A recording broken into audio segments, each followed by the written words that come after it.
tell you, at least at the moment, it is bright and sunny. It is extremely hot. It is extremely humid, but we will get underway on time. The question is whether the thunderstorms that are predicted will come. They were predicted over days 1 and 2 and they didn't come, so hopefully it'll be the same today. But it does feel that the humidity might be even a little bit more than what we had over the first 2 days. In just under half an hour from now, we will see the Australians resume their innings at 6 for 99. They were 6 for 69, but a partnership between Cameron Green and Pat Cummins has just pushed that margin out to 181 runs and potentially a bridge too far for the West Indies, but who knows? There is some news emerging also from the Australian camp, and that is that it would appear that Alex Carey has been subbed out of the game with concussion, and Josh Inglis will come in and be the wicketkeeper when Australia bowls a second time. So obviously Carey is out from a batting perspective, so Josh can't bat, but would be able to keep wickets with that concussion substitution because he got hit first ball. So that's what we're hearing, but we're not sure whether that's true or not. As we get Bharat Sundaresan, he wants to talk, he wants to talk. We've got to officially welcome you. Yeah, that's right. No, the only thing is it's not a concussion sub. That's what I wanted to correct you. It's not. He's just been subbed out. So these days, obviously, as we saw in England at Lord's, so Rishabh Pant got injured and Jurel kept the wickets because you're allowed to keep as a substitute. So he's not a concussion sub. Yes, Alex Carey will not play any more part in this game because of concussion or concussion symptoms. So Inglis just comes in as a substitute and keeps. And what that means is this test doesn't go into Inglis's credits, and every catch he takes doesn't count in his test career. It'll be caught Inglis sub. So explain to me then, if he is not able to keep because he's concussed, why isn't it a concussion sub? No, I mean, you can, but because wicket keepers these days or substitute fielders can keep wickets, or if you have a reserve wicket keeper, like I said, Jurel keeping wickets. Yes. But we've seen it for the last 5-6 years now. They've just not gone, they've taken that route and just have him in a substitute, but not as concussion sub. So if it was that, I'm not meaning to sort of argue the point here, but if it was that Australia had to bat a second time, then you would think, yeah, it would be a concussion. It would be a concussion sub, because then you'd want him to bat as well. So because you can kind of get away without getting a concussion sub and just getting Inglis to keep wicket, they've not bothered to take that route. So yeah, I mean, what it means is if he was a concussion sub, this would have meant Inglis's 4th test match. Right. And every catch or stumping he takes from this point on would have gone into his career stats. Now they just go into the ether, into the substitute world. That's a bit unusual. Just concuss sub him and let's get on with it. Anyway, so there you go. So it does look like Josh Inglis is going to keep wickets when Australia bowl a second time, which you would imagine will be sometime fairly early in the first session. So, Bryce McGain, welcome to you as well for day 3. Thanks, Whitey. G'day, Bharat. Isn't it amazing with day-night cricket? At night, there's this incredible energy and it feels like everything goes incredibly fast. And then when you come out in the daylight, sun, everything's relaxed, it feels like a totally different environment. Yeah, it certainly does. Gee, it's hot out there. Hot and humid, and that strong breeze coming across the ground is still there. But everyone is feeling it out there. It is incredible sweating weather. So, can Australia eke out a few more runs? One thing I do want to point out is the impressive batting in this whole game of Cameron Green, batting at number 3. I think he cemented it. He's shown a lot. These conditions are very hard. The ball has been moving around. In the first innings, he was in relatively early at 1 for 28 after 16 overs. He goes in at that stage and was a mainstay. At that point, that's when the ball was moving at its absolute most in this match.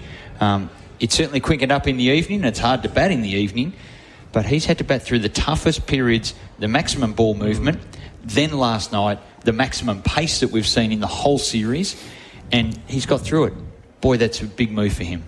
What you expect from your number 3 in tough runs, right? I mean, you often see the best batters batting at number 4 in Test cricket, but the number 3, whether it's you look in the throughout the history of the game, is where the tough runs come from, and that's what they've been looking for from Cameron Green. And like you said, Bryce, he did it. He showed glimpses in the second innings in Grenada, where it wasn't easy to bat either, if in different circumstances.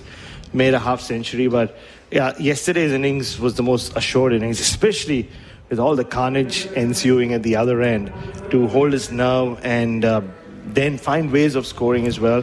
And Australia could have been in a very tricky position when Pat Cummins joined Cameron Green with these 30 runs, which have come largely off the bat of Cameron Green. Very handy. So I'll ask you this question. What we saw last night was unusual from the Australians, and it was almost like they said, no, this is too hard. But Cameron Green proved it wasn't too hard. So does it say more about Cameron Green or more about the others?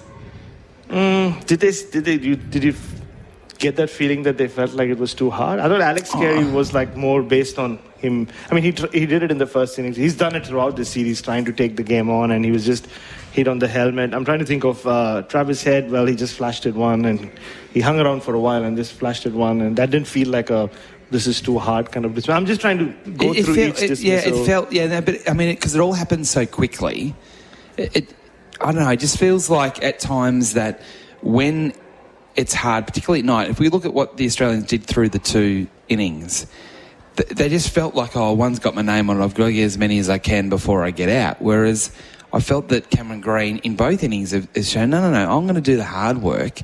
I'm going to leave a lot of balls. I'm not going to try and smack it through the offside for 4. I'm going to push it through the offside and maybe get 2. And he just batted sensibly. And I don't think the others batted sensibly. But mind you, I wouldn't want to be out there facing Elzari Joseph and Shamar Joseph under lights when, especially Elzari Joseph was blowing thunderbolts at people's heads. I mean, I just to play devil's advocate, I think we can isolate Cam Green's innings and sing praises of Cam Green's innings without having to compare it with what the others did. And that's why I've asked the question. The answer is it's more about how good Cameron Green was. First innings was just like, I mean, Cam Green didn't bat under lights, and that was declaration batting, as Cam Green himself said to us later. Yesterday, I just thought, look, we can go one by one. Constest, we've spoken enough about him. Khawaja had some rhythm, and then he went for a drive and played on. So none of the dismissals, except Steve Smith's innings, was a little strange, as it was under lights the previous day. The rest just got out because the bowling was high class, and it was so good. And I think the bowlers deserve credit for every other wicket that fell, whether it was Webster or Smith. I didn't see any on-toward shot that led to a dismissal, is what I mean. Yep, that's fair. That's why I asked the question. What do you reckon, Bryce? Look, I think it's just an exciting... exciting... It actually wasn't a leading question. It was just a question. I know, it's quite heated. It's the heat, I'm telling you. Yeah. It felt a bit tense in here. I don't know whether I should just step aside. But, look, I'm really excited for this game. The West Indies have shown a lot. I wish they could just bat a bit better. And I wish they could pick another batter. They've just got one bowler too many every match, I think. They can back in there. Because Graves is so good with the ball, you don't need that. You need the extra bat and pass on your spinner. Let the skipper bowl it, as in Chase to bowl it for your spin. Let him bowl the spin, and then you've got another bat, a rock solid batter in there. And it's going to be a fascinating chase. I can't wait for the first hour. That's going to be very exciting. I probably shouldn't say this, but I'm going to say it because Andrew Mason's not here. So yesterday morning at breakfast, Andrew Mason got in quite a heated debate with the assistant coach, saying, "You should be playing another batsman. This isn't good enough. What do you know about cricket, man?" He really got into him, saying he was annoyed with that last ball of the play, last of the day's play yesterday with the shot leg. But he's actually right. Well, he was right. No. But to your point, Bryce, and we've seen a classic Test match finish earlier today at Lord's. Yes. So England winning that by a very small margin. 22 runs. That was old school, hardcore Test cricket. And hopefully we can get something special here at Sabina Park as well. Because at the moment, the way the West Indies are batted, especially in their second innings, you know which way this game is going. 181 already seems like a lot of runs, but hopefully they can find a way. And Whitey, when's the last time you watched cricket in England, a test match, in the morning? It's bizarre. I'm sitting there eating... We're a bit all mucked up by that. We're eating our breakfast together, looking at it on the screen, and it's a very unusual set of circumstances. Very, very odd. Different time zones, of course. I mean, I don't know, Brad. I agree with you about the West Indies batting, but I kind of feel like that if they can get Australia out where the lead is only, say, 220, just say, and they treat it like a one-day game and bat like a one-day game with short boundaries, they are dangerous in that situation as opposed to having to make 350 or bat a day. Their mindset's different. You just don't know. And you know what I would do in that case? And it's a great point. Open with Shea Hope. Because he's so used to chasing down totals in one-day cricket. He gets 50-over cricket better than any other format. Because if he gets 50 or 40 balls, and all of a sudden then it's 120 to get, 130 to get. Because he's just struggling at number 6, and then he runs out of partners as well. A few times he goes past 10 or 20. So I would just push Shea up. Anyway, the openers didn't open in the first innings. Well, that's right. Exactly. We've got to give him a chance to open the batting. Maybe they should just put all the names in a hat and just pull them out and see what happens. All right, SEN Test cricket for Henley Holmes. We're live from Sabina Park, just 20 minutes out from the first ball on day 3. We'll take a break and come 15 minutes away from the opening ball. Adam White and Bryce McGain with you. It is SEN Test cricket for Henley Holmes. That breeze is again very strong, which I do think has helped us, Bryce, when it comes to the weather, because it's sort of, as we flew into Kingston, Jamaica, it was about a week ago now, you can see you got the mountain range and then it sort of flattens right out to the sea. So we're in that sort of flat area. But all the rain and all the bad weather sort of stays up on the hills, it feels like, when we've got the breeze coming from this direction. So I'm not trying to sound like a meteorologist, even though I think I am one, but I kind of feel like that's in our advantage maybe today, as it has been the first 2 days. Yeah, look, it has kept away, and we have had, as you say, some storm clouds around. It's been clear. It is hot, and that breeze itself is a hot wind. It feels like for those in maybe Adelaide or Melbourne, the northerly coming across the deserts, Australia, bringing the hot air and bringing that along. So it's still a very, very warm day. It's the humidity. It's extraordinary. Very tropical weather. Well, that's where we are. And we see out on the ground the curators are all working together on the light roller. And it's an interesting selection by the players. The heavy roller is 8 tonne. It's not a roller, it's a steam roller. I'm sure they've used it to lay out the roads all around Sabina Park. But both teams have selected just the light roller, which requires a bit of heaving along on the pitch. So that's just started now. 7 minutes of rolling with a light roller before the day's play. There are 8 groundsmen out there with blue shirts on, and there is one with a red shirt. In fact, there's 9 with the blue shirts. That's down on numbers well into the 20s. It's been an unusual set of circumstances out in the middle. So we've been watching the bowlers go through their paces. So both the Australian bowlers and the West Indian bowlers have been warming up, because both will be bowling today. Both teams will be bowling. But you still see that pink ball. It's hooping all over the place. It's you play cricket for Australia, so it's very hard to criticise the way that the batters have gone at night, because it's been dead set scary with some of the bowling that's taken place. And because the ball just keeps moving. But mainly for the West Indians, which I find interesting. Yeah, well, Starc was moving the ball quite a lot in that evening session. Big swing. Not as much as the West Indians. Well, I think it's just the fact that the pitch quickens up. So what that means is it might be a bit of dew and a bit of moisture, because it's very, very hot, moist air.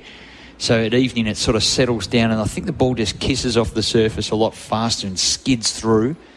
During the day it's a little bit slower, but still the movement around. And I think the point you're making, West Indies bowlers have been able to extract more movement in the air with the swing, and also a bit of seam as well. It's not to say that the Australians aren't not bowling well, and they're moving it just enough to cause some damage. There's no doubt about that. Alzarri Joseph, I think, is a fascinating character. He's a very quiet man. He's not really scary in just his nature, and he's very softly spoken, but he's terrifying when he bowls the way he did last night. And it's that, you sort of look at it two ways. It's the frustration around Elzari. This is what you've promised for 10 years. Where has it been? Maybe he can't do it. And then he goes and does what he does last night. You think, mate, that's awesome, but where has that been for 8 years? He's got that in him, hasn't he? He found another level. He went into overdrive, and it was an inspired spell from the Michael Holding end here at Sabina Park, and he just charged in, found his rhythm, and he was pushing up close to 150, and with short bowling, and then his wickets were from attacking the stumps. A bowled and then caught it slip carry as he skipped down the ground after being hit in the grill. And if you haven't caught up with the news, he has been subbed out, Josh Inglis, to wicket keep. So that's what is happening. But I think an effort like that from a player can actually inspire your batsmen as well. Yeah. So the batters can go, he's doing that, we're just not going to give this away. We may be able to, like they did in Australia, at the Gabba, under lights, be able to perform, not a minor miracle, but they were able to compete for longer with Australia. They've been able to do it for 2/3 of the first two tests, and then they just drop away. Today we're going to see what the West Indies are made of, and how long they can stay in the contest and box it out with Australia. I haven't seen Steve Smith troubled like that against high-quality fast bowling since probably the Jofra Archer duel back at Lords all those years ago. He got himself into some really uncomfortable positions, and it was, when you're bowling at night with a pink ball at 148 kilometres an hour, you can understand that it might be a little bit difficult even for Steve Smith. We'll take another break here from Sabina Park. We're closing in on ball one on day 3. It is the West Indies and Australia, Sabina Park, for Henley Holmes. Good morning to you. Good morning. Even. Yes, they've got a chance while you're playing. You've got a chance, but the evidence would suggest that for the test matches we've seen in Barbados and, of course, in Grenada, that batting is a problem. Batting is a problem. If they can restrict the Australians to maybe 225, we can get a Shea Hope to really bat along with the King. They can possibly win the test match, but the odds are stacked very heavily against them. I was talking to Bharat and Bryce about this earlier. If they treat it as a one-day game, and they only have to get 225, say, right, which is definitely realistic. Yeah, I think they've got to be positive. Then they go, well, okay, if a couple get away on a small ground. I agree with you. Be positive, because you can soak up a lot of balls and then get, as we saw with Louis yesterday, the captain was very defensive. So be positive. And let's see what happens in the sunshine of Sabina Park. All right, the umpires are coming out. We'll take our final break and be back with the first ball right after this. Don't go anywhere. The West Indians in a bit of a huddle. They're starting to walk out now. And the West Indies not too far away either. What would be said in the huddle, Bryce, from the West Indian point of view? Just keep bringing your best. And it was one of the things that at the start of the series they were told from the coach to just keep bringing your absolute best. And I'm sure that'll hold them in good stead. They haven't been at their best with the bat in hand as a collective group. There's been some good signs there. Brandon King takes the eye a little bit. A player who uses his feet well, but for now they need 4 quick wickets and minimise whatever this target is. 181 at the moment is the lead, and they certainly want to make sure that is restricted. If they can wrap them up quickly here for under 200, boy oh boy are the West Indies in it. Yes, it'll be very interesting to see how, just whether the West Indies can get any sort of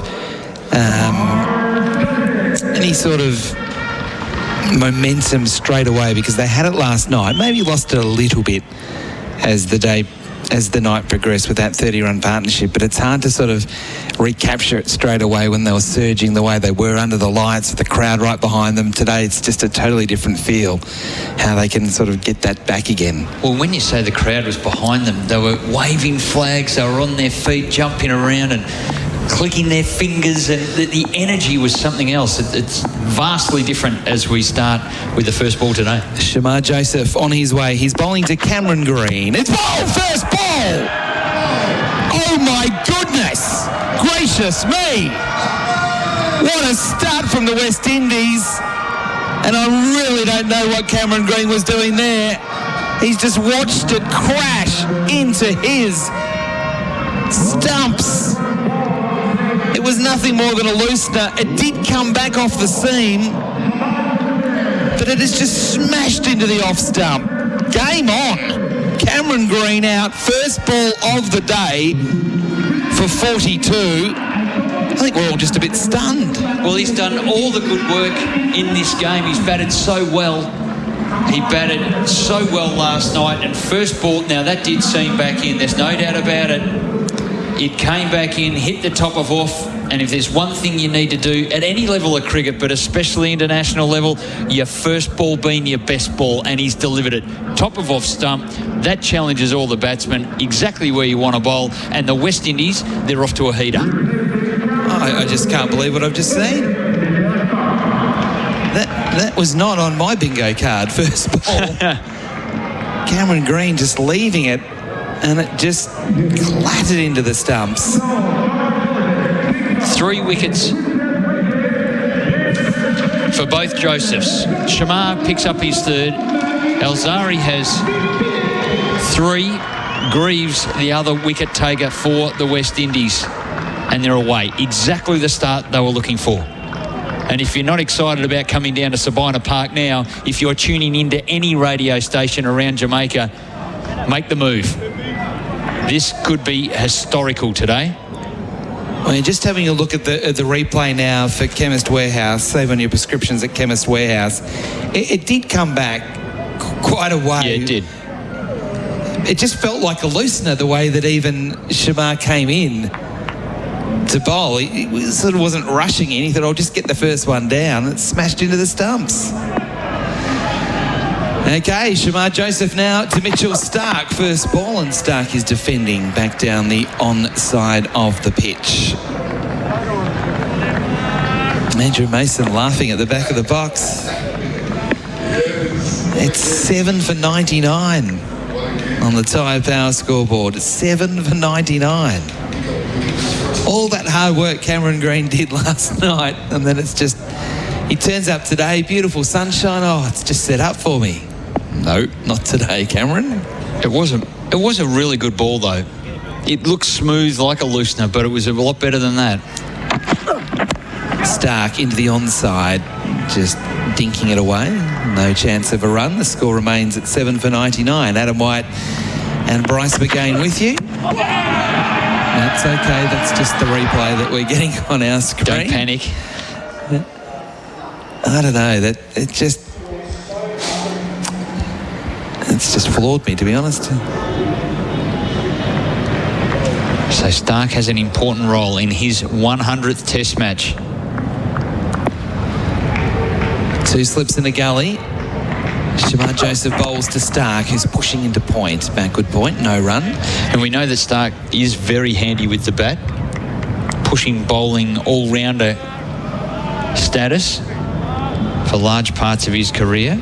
Got a duck in the first innings, so the first things first, relieve himself of the baggage. He had a 4-ball duck before he was knocked over. Jaden Seals doing the damage in the first innings. The pressing matter now is Shamar Joseph. He comes around the wicket, bowls to Starc. In on the pad. Oh, that's got fine. That's going to go for 4. So the first runs of the morning for Australia are leg byes. And it gets Australia over 100. 7 for 103 with 1 ball left in the first over of the day. Well, that flew off the Renfrey thigh pad and rocketed down to the boundary. Didn't absorb the blow. Deflected it away from Hope, who did a lot of work out there this morning, wicket keeping. He did a mountain of work in preparation for today. And Joseph again around the wicket, bowling to Starc, who's pushing firmly up to mid-off and taking the single.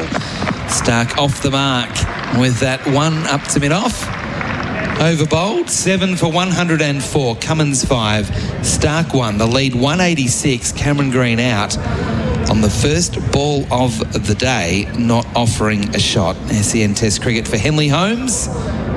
Don't forget the Breakthrough Collection, billed from only $227,900 with Henley Holmes. So green out for 42 from 66 balls. Shamar Joseph has 1, 2 and 3 in the batting order.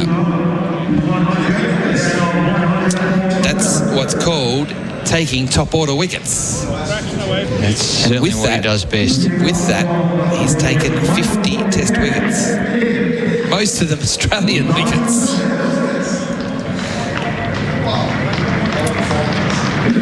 So Alzari Joseph now will partner up with Shamar Joseph and bowl from the Headley stand end or the Michael Holding end here at Sabina Park. So that's 50 Test wickets. This is his 11th Test match.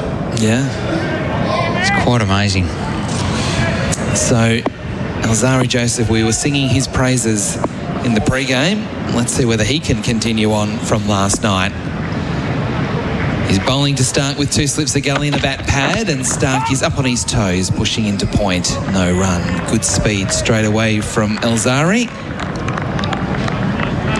Well, it's an amazing comeback from Alzari because on day one, he went off the ground and went to hospital to be scanned. Now, we're not sure what it was. It was an ailment of sorts. But he's come back a new man. He's a bionic man. That's right.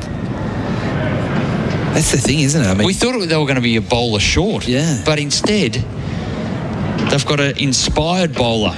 Again, from the Michael Holding end. Around the wicket.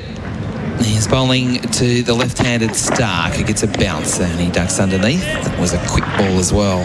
Really thudded into Shea Hope's gloves.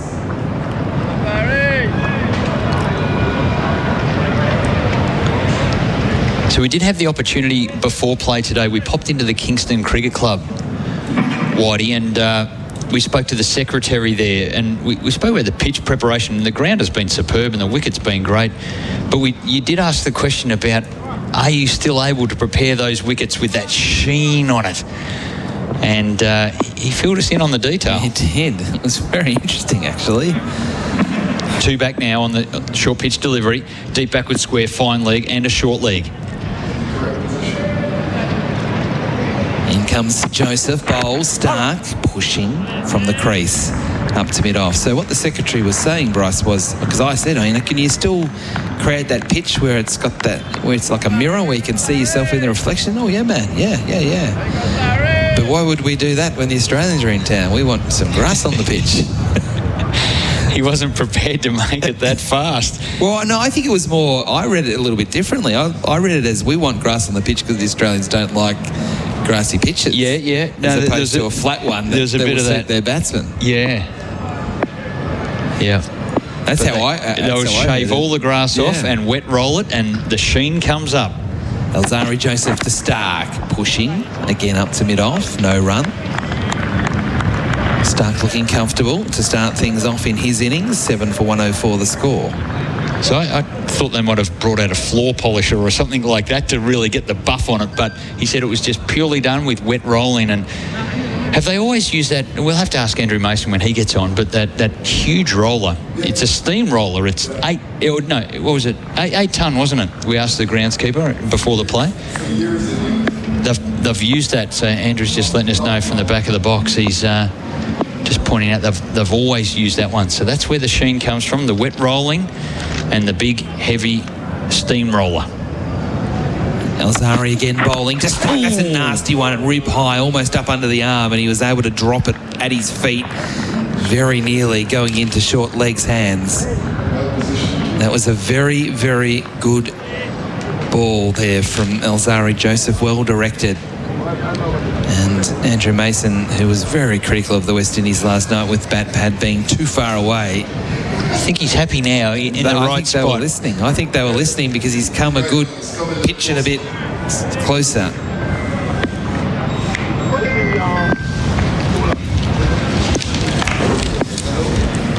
Seven for 104, last ball of the over. 2 slips and a gully. Alzari Joseph bowls and Starc plays and misses. He got the full one he wanted, He tried to blast it through the offside, and he did not make contact. Over bowled, 7 for 104, the lead, 186 on the Tyre Power scoreboard. Hey you, ready for some feel-great news from Chemist Warehouse? We've got massive savings on essentials, like Blackmore's Probiotics Plus Immune Defense 90 capsules, only $41.99. And Swiss Ultiboost Magnesium Glycinate 120 tablets, $32.99. It's a great time to try Microgenic Garlic 10,100 capsules. It's 2 for $30 right now. And stock up on Bioglan Curcumin Plus Advanced Pain Relief 50 tablets for just $34.99. Chemist Warehouse, great savings every day.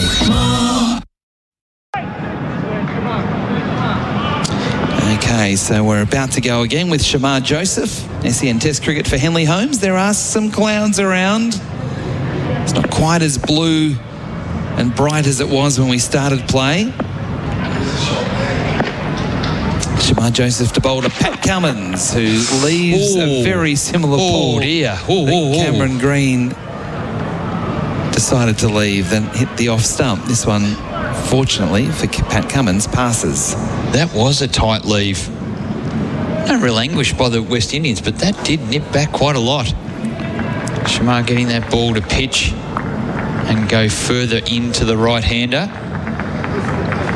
So they've got a more heavily populated offside field for Cummins. No bat pad, but it is a 6-3 field. 2 slips, a gully, a backward point, a cover point, and a mid-off. And then a mid-on, deep backward square, and fine leg. Shamar Joseph bowls here. Cummins squeezing it into gully along the ground, and Roston Chase does the work, going low to his left. Still reckon he's smarting from that blow he got on his knee yesterday. You can see now he's actually finding it hard to get back to his feet. There's no doubt about that.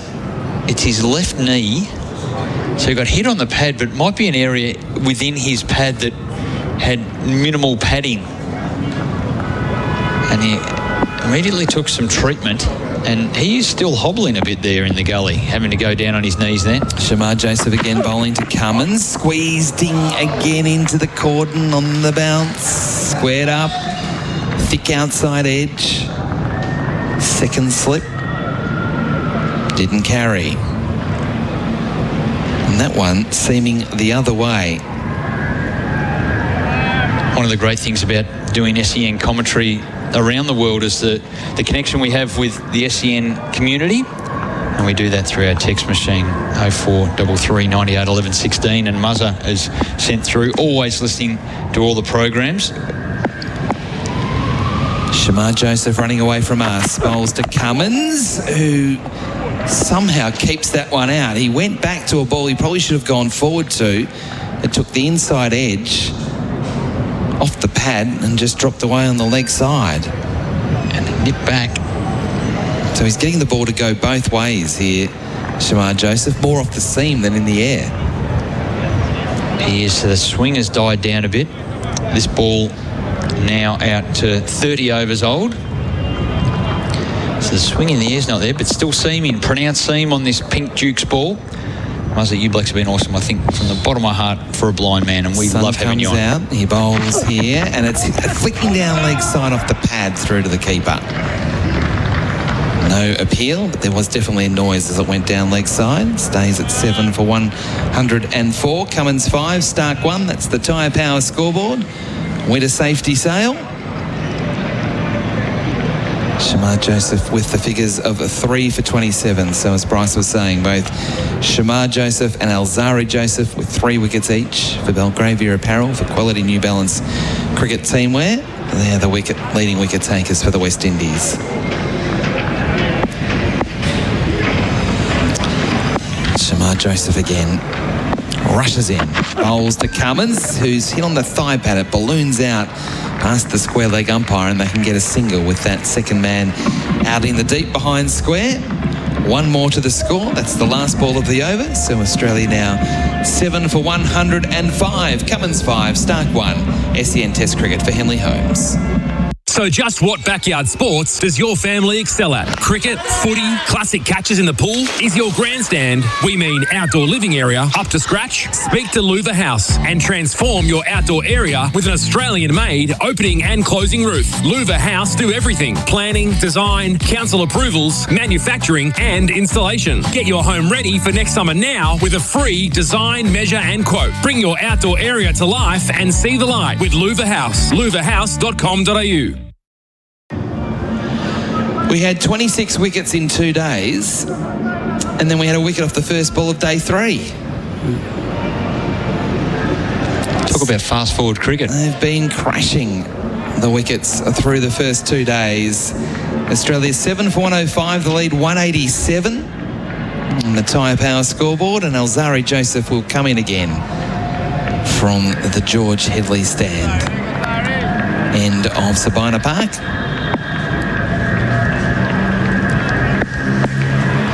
And he comes storming in to bowl to Cummins, who gets a nasty one straight to bat pad out. Well bowled, Alzarri Joseph, in the correct position, closer to the pitch, comfortable catch. And Pat Cummins, the captain, is gone, and he wasn't happy either. He slammed the bat into the turf as he left the arena. Alzarri Joseph with a 4th wicket.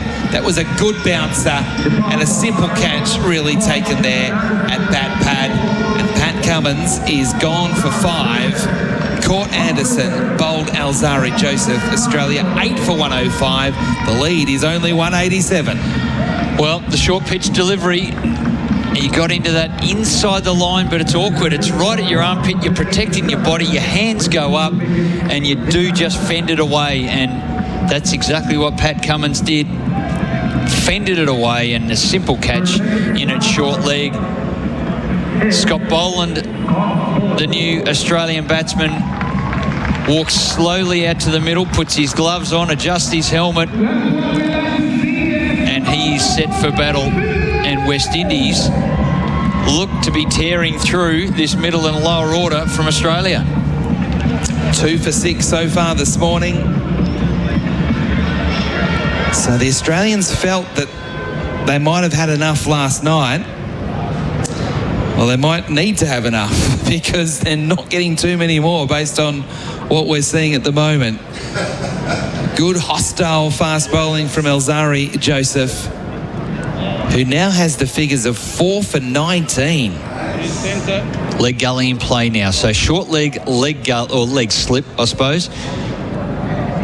2 slips and a gully, standard. Points come right round to probably a square catching gully as well. So all out attack now. Alzarri Joseph, he's hunting down a fifer. He's got 4 for 19. And he comes, he bowls to Boland, he gets a bounce there, and Boland ducks underneath. And the crowd is up. You can hear it in the background. Not as big as what the crowd was last night when it was heaving, but I think the message is getting out there through the radio channels throughout Kingston. Get to Sabina Park. The West Indies are on a tear. And you can hear the horns and other musical instruments blaring in the background. The sun back out shining here at Sabina Park. The crowd not as big as it was late yesterday, but they'll come in, especially if the West Indies get these last 2 wickets cheaply. 2 slips in a gully. Alzarri Joseph bowls. Boland plays and misses. Went back. He went back a long way. Tried to fend and missed through to keeper Hope. Well, he went back and was ready to duck, and then it wasn't a duckable delivery. It was more waist height. Now he's all padded up as Scott Boland. He's got the arm guard, the chest guard, and why wouldn't you? This is inspired bowling.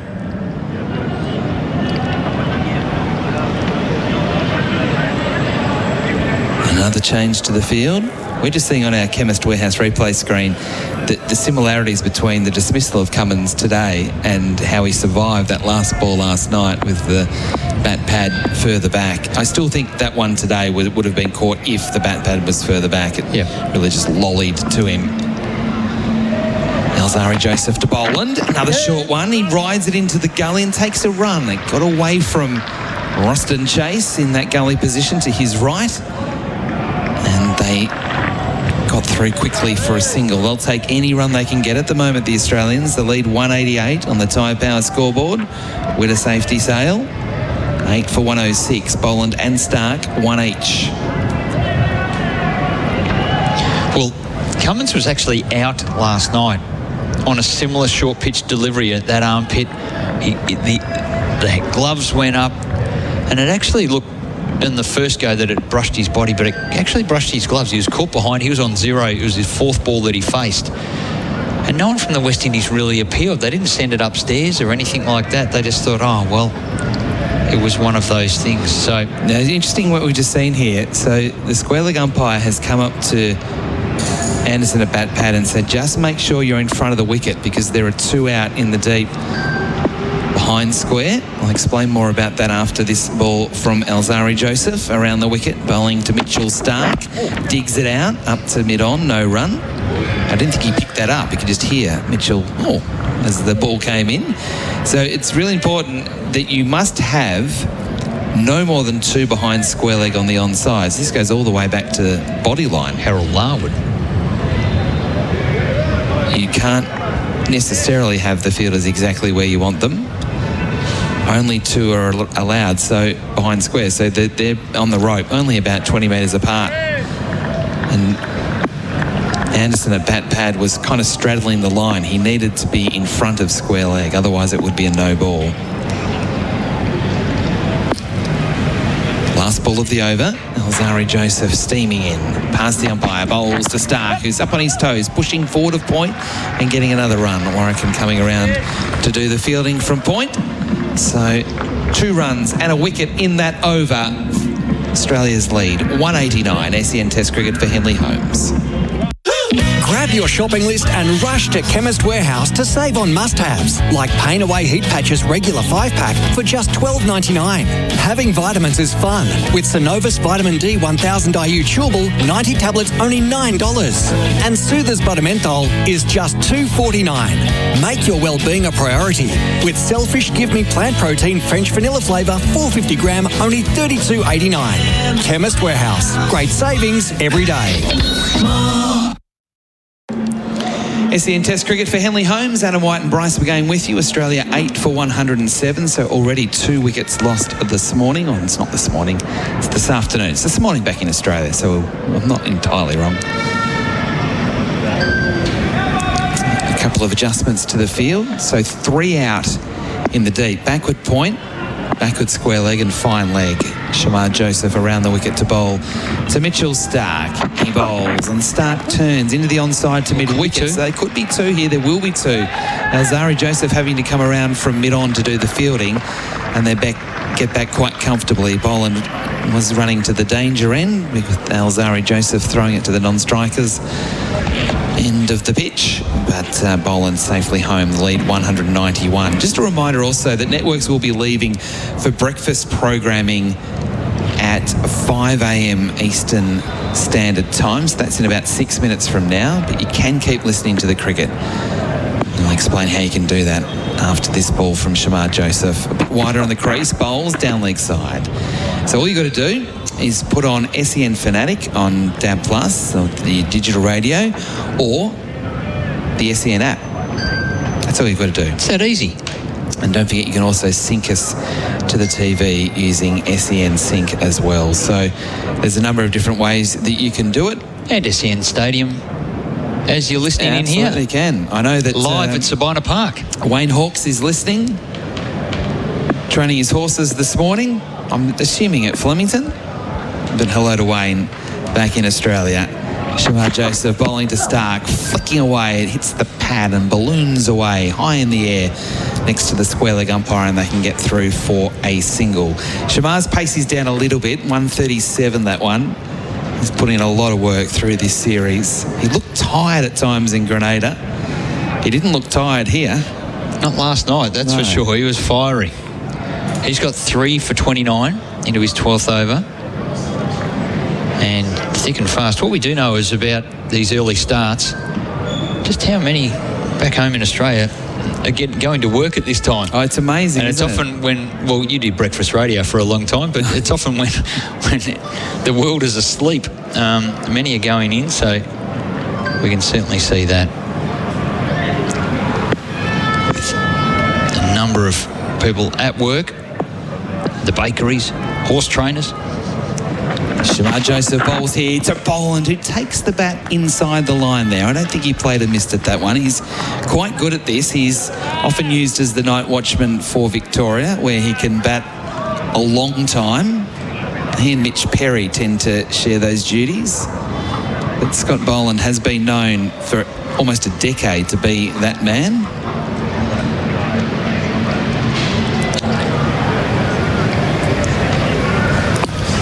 Can occupy the crease. He's got a good forward defence, good back foot defence. He's on one. Joseph bowls. Boland tries to flick down leg side and can't make contact. Another dot ball, 8 for 110. It is amazing the amount of people that, I mean, I used to have to get up at ridiculous hours to go to work, and you'd be so tired. You think, what are you doing? And you're driving along and there's just cars everywhere at 4:30 in the morning. You think, what is going on? Adams, he's travelling to Pakenham for a bricklaying job. Right. So the bricklayers are up. That's pretty early. It's not going to be daylight for a few hours there, Adam. You might have left a touch early. Well, the key is you start early, you finish early. That's the key to trade. That's what you keep telling yourself anyway when you're getting up at crazy hours. Shamar Joseph bowls here to Boland, hit on the pad, trying to work away on the onside, straight to bat pad, and there is no run. Over bowled, 8 for 110. We'll take a break. SEN Test cricket for Henley Holmes. Hurry into Chemist Warehouse for savings on self-care. From the tip of your nose to your bones. Dimester Allergy Nasal Spray 120 dose is just $34.99. Bless you. Great news. Hot Hands Cura Heat Neck and Shoulder Pain Patch 3-pack exclusive is just $8.99. And Little Swiss Prebiotic and Probiotic Gummies 50-pack is $19.99. Feel the savings in your bones with Ostavit Vitamin D3 and K260s just $28.99. Chemist Warehouse. Great savings every day.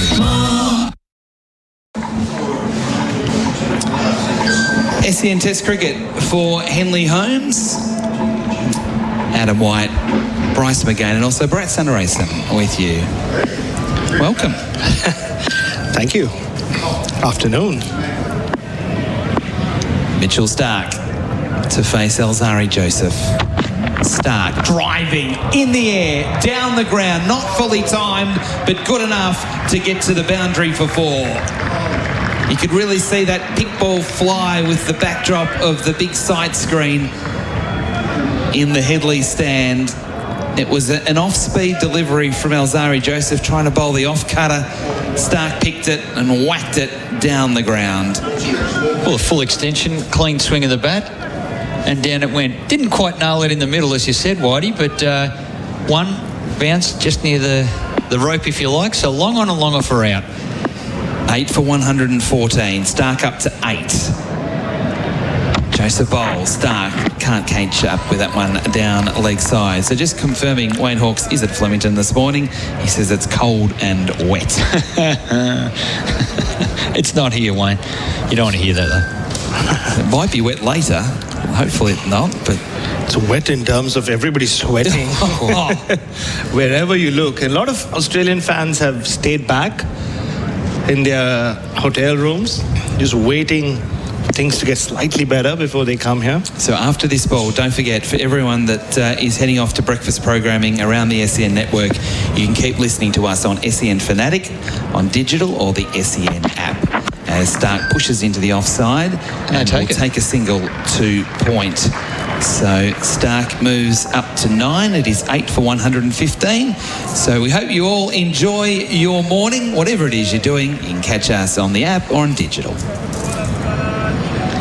Everyone else that's still listening to us, the modern way through the app and all that sort of thing that I'm still getting used to because I'm an old man. Oh, wow. Stay with Brett's us. looking at me with this frown on his face. Oh, man. You don't know what Uber is. You don't know what an app is. No. You don't want to miss this. You don't want to miss this test match. Yeah, Just disappear out into the ether. This could be... Stick with us. This could be quite the test match. We've seen one great finish at Lord's. one iconic venue. Not really the home of cricket in my book, but Sabina Park, home of cricket for the West Indies for a long time. Alzari Joseph bowls to Boland. He's up on his toes, pushing to backward point. Thought about a single, then realised, no, I can't really do that because Shamar Joseph is right there. So I think both Starc will take every run available here, even if the field is spread. He was able to hit one down the ground and get a boundary early in the over, and then they took the one with plenty of balls to go. No, and there's a lot of faith in what Scott Boland can do. He's got a good forward and back foot defence. So they're relying on him. It's super attacking field, but he has been a reliable lower order player. Is that a commentator's curse? Yeah. Can we let that go? How do we take the jinx Scotty away? somehow survived this one. Wipe it off. Alzari Joseph bowling to Boland, who's working on the bounce to bat pad, who then Anderson throws it back at the stumps, and Boland had to quickly make sure that he was in his crease. The lead 197 on the Tyre Power scoreboard. Winter safety sail. I'm sure you guys have had your say on the Cam Green dismissal, but that's probably the worst way to get out for an overnight batter.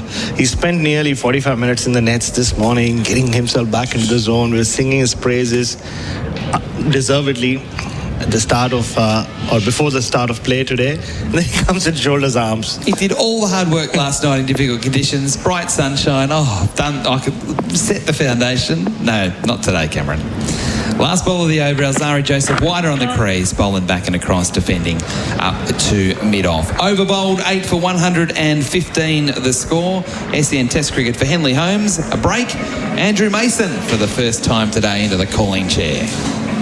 On August 28, legends of our game run out onto the field at Marvel Stadium for an epic comeback. It's the 4 and 20 Legends game, helping raise money and awareness, all towards helping protect Aussie legends from prostate cancer. Stand up with our AFL legends. Don't miss this chance to see them in action once again. The 4 and 20 Legends game, August 28 at Marvel Stadium. First bounce, 7:30 p.m. Tickets on sale Thursday from legendsgame.com.au. All right, so the lead is 197. 2 wickets left. 115 for 8, and the action continues with Shamar Joseph, who has been absolutely stunning. When you look at his record, he's picked up 50 wickets. In fact, the last dismissal was Green to take him to 50. I'll look at that in a minute as he comes round the wicket now on his way to bowl to Starc, and Starc is on the back foot to a ball which is not that.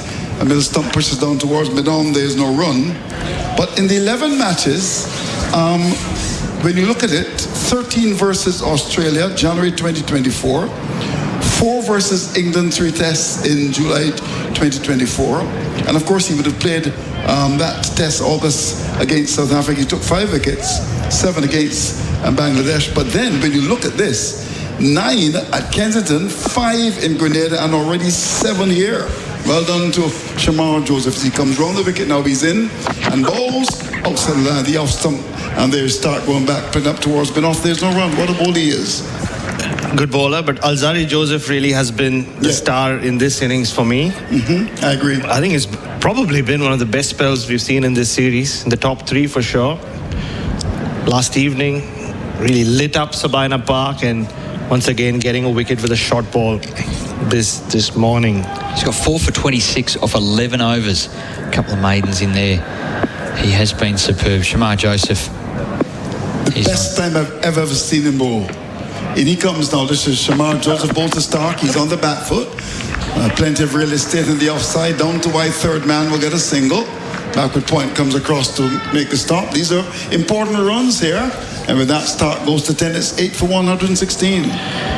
And not too many big run chases here at Sabina Park. I was reliably informed by Tom Decent, who's here doing a great job for the Sydney Morning Herald Channel 9 Fairfax group, that there have only been 2 run chases 200 and above in the history of Test cricket here at Sabina Park, and only 4 above 95. Ooh, that's interesting.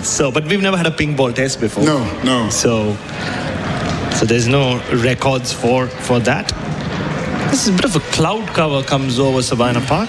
Well, our producer upstairs tells me that there's going to have rain in Jamaica today.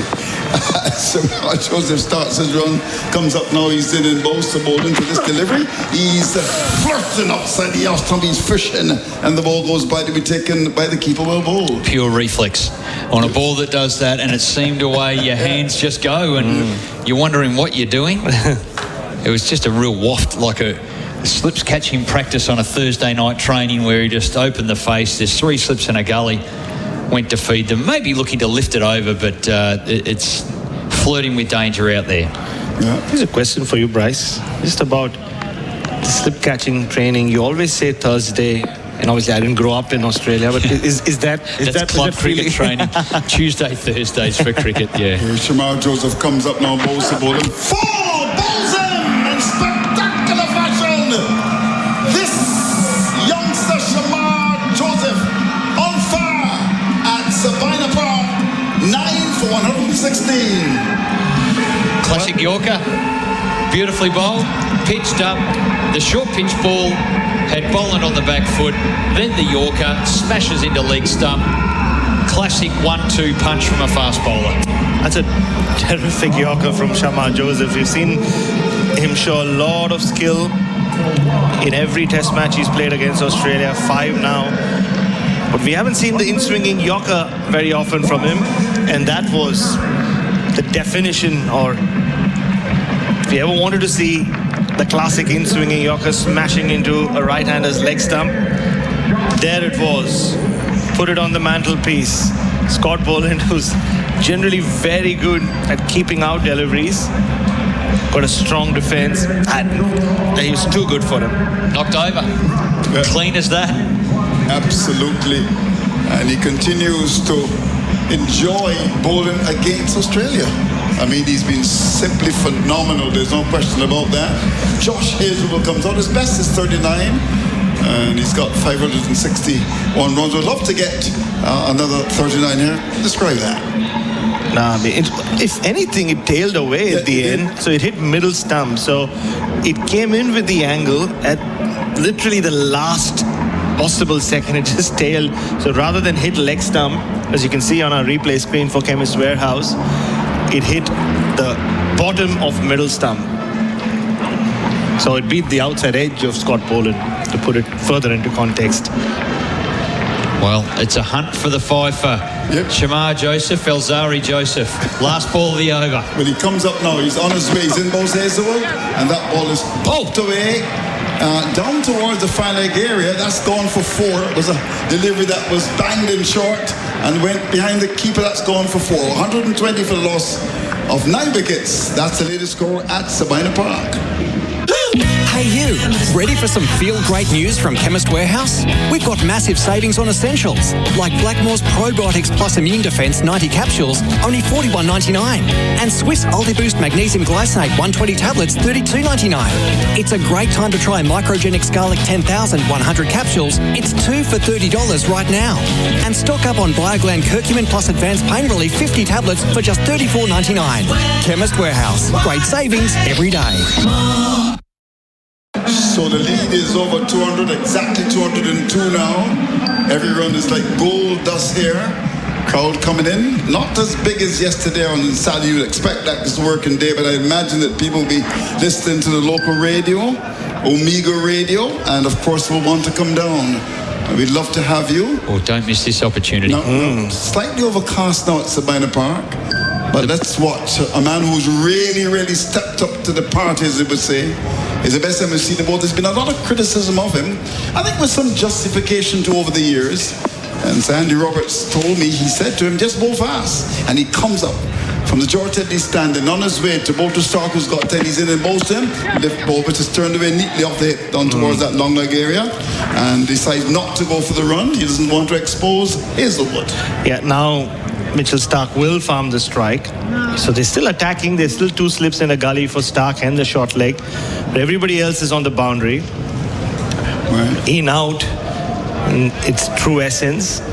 But that boundary, every run counts. The boundary of the last over. Josh Hazelwood, Bryce, is now hit the first ball he's faced in both innings for 4. The first one very convincing. This one, he had no idea about what was happening, but he'll still get 4 to his credit. It'll do. As Larry Joseph comes in bowls to start down the leg side, looking to get some better than that. Goes by to be taken by Hope as he skips across to his right.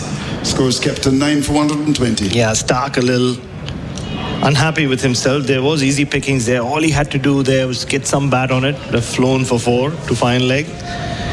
202 the lead. Well, Australia will take anything from here. I would think so as well.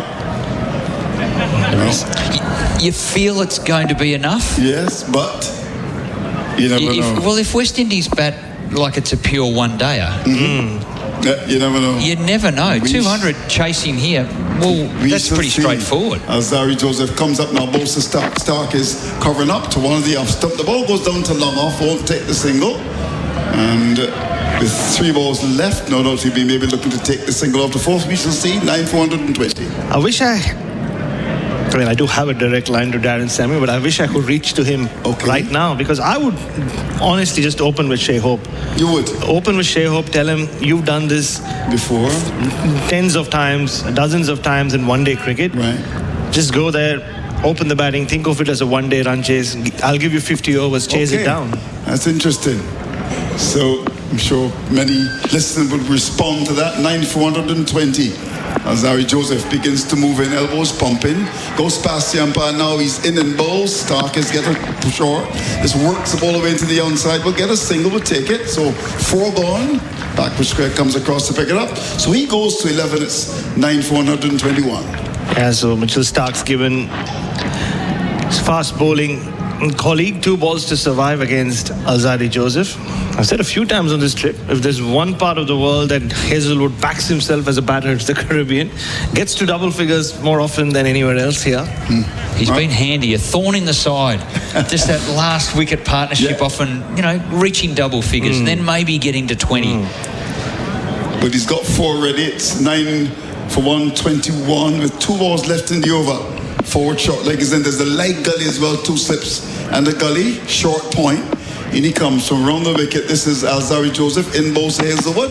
Hazelwood is coming onto the front foot. Good delivery. And then off stump and plays it with a bit of suspicion. Out to cover, there's no run. Yeah, I mean, the word deserves, as you would say, Bryce McGain, doesn't exist in Test cricket, but Alzari Joseph has bowled so well. I mean, this has been one of those, it's a statement piece, like you said, Andrew Mason. I agree with you. He's been given the mantle with Kemar Roach now. West Indies making it very clear that we've moved on from Kemar as mid-wicket just pushes back. They're giving him the single if he wants it, Josh Hazelwood. He won't take it. I don't think he would. So 1 to come in the over. As you said, some changes. In fact, the leg gully is going to go to 3rd slip now. And so you've got 3 slips and a gully. That mid-wicket is going to go to forward square, about 10 metres behind the umpire. And Joseph from round the wicket, the sun is looking to peep out as he comes up now on his way to bowl to Hazelwood. Hazelwood is bowled him! And Alzari Joseph, the man who has been, in my view, the best bowler in this innings, gets 5 wickets, and he deserves 5 wickets. Congratulations to him. The Australians all for 121. And he could well have given the West Indies what seems like a slim chance, but a chance for sure to win back-to-back pink ball tests against Australia. They did it famously.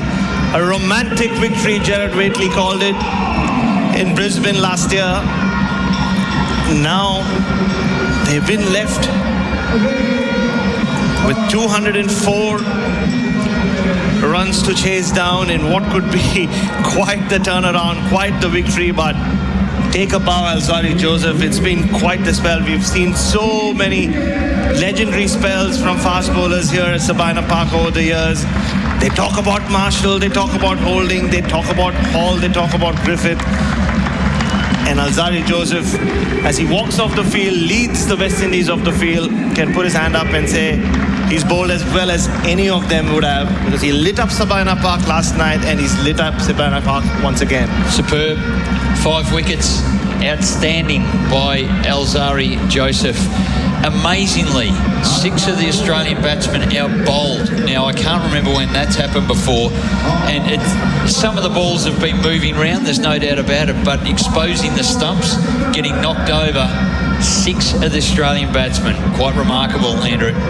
Indeed, and I really want to agree with Bharat in relation to, first of all, his aggression. Of course, I would have grown up on the great fast bowlers at your throat all the time, and that was missing for a long time in West Indies cricket. But the Shamar Joseph and of course the Alzari Joseph on this pitch here at Sabina Park woke it up. There's no question about that. And this is the kind of performance that should inspire confidence among West Indians. Brilliant, excellent, superb, a fantastic performance by Alzari Joseph, and he deserves every wicket he's gotten. This is a statement, and I'm very happy for him. As he should be. He's one of those bowlers, because he doesn't express much, even there. He just punched the air, but there wasn't much emotion on display from Alzari. We've seen Jaden Seals and Shamar Joseph out-bowl him repeatedly in this series.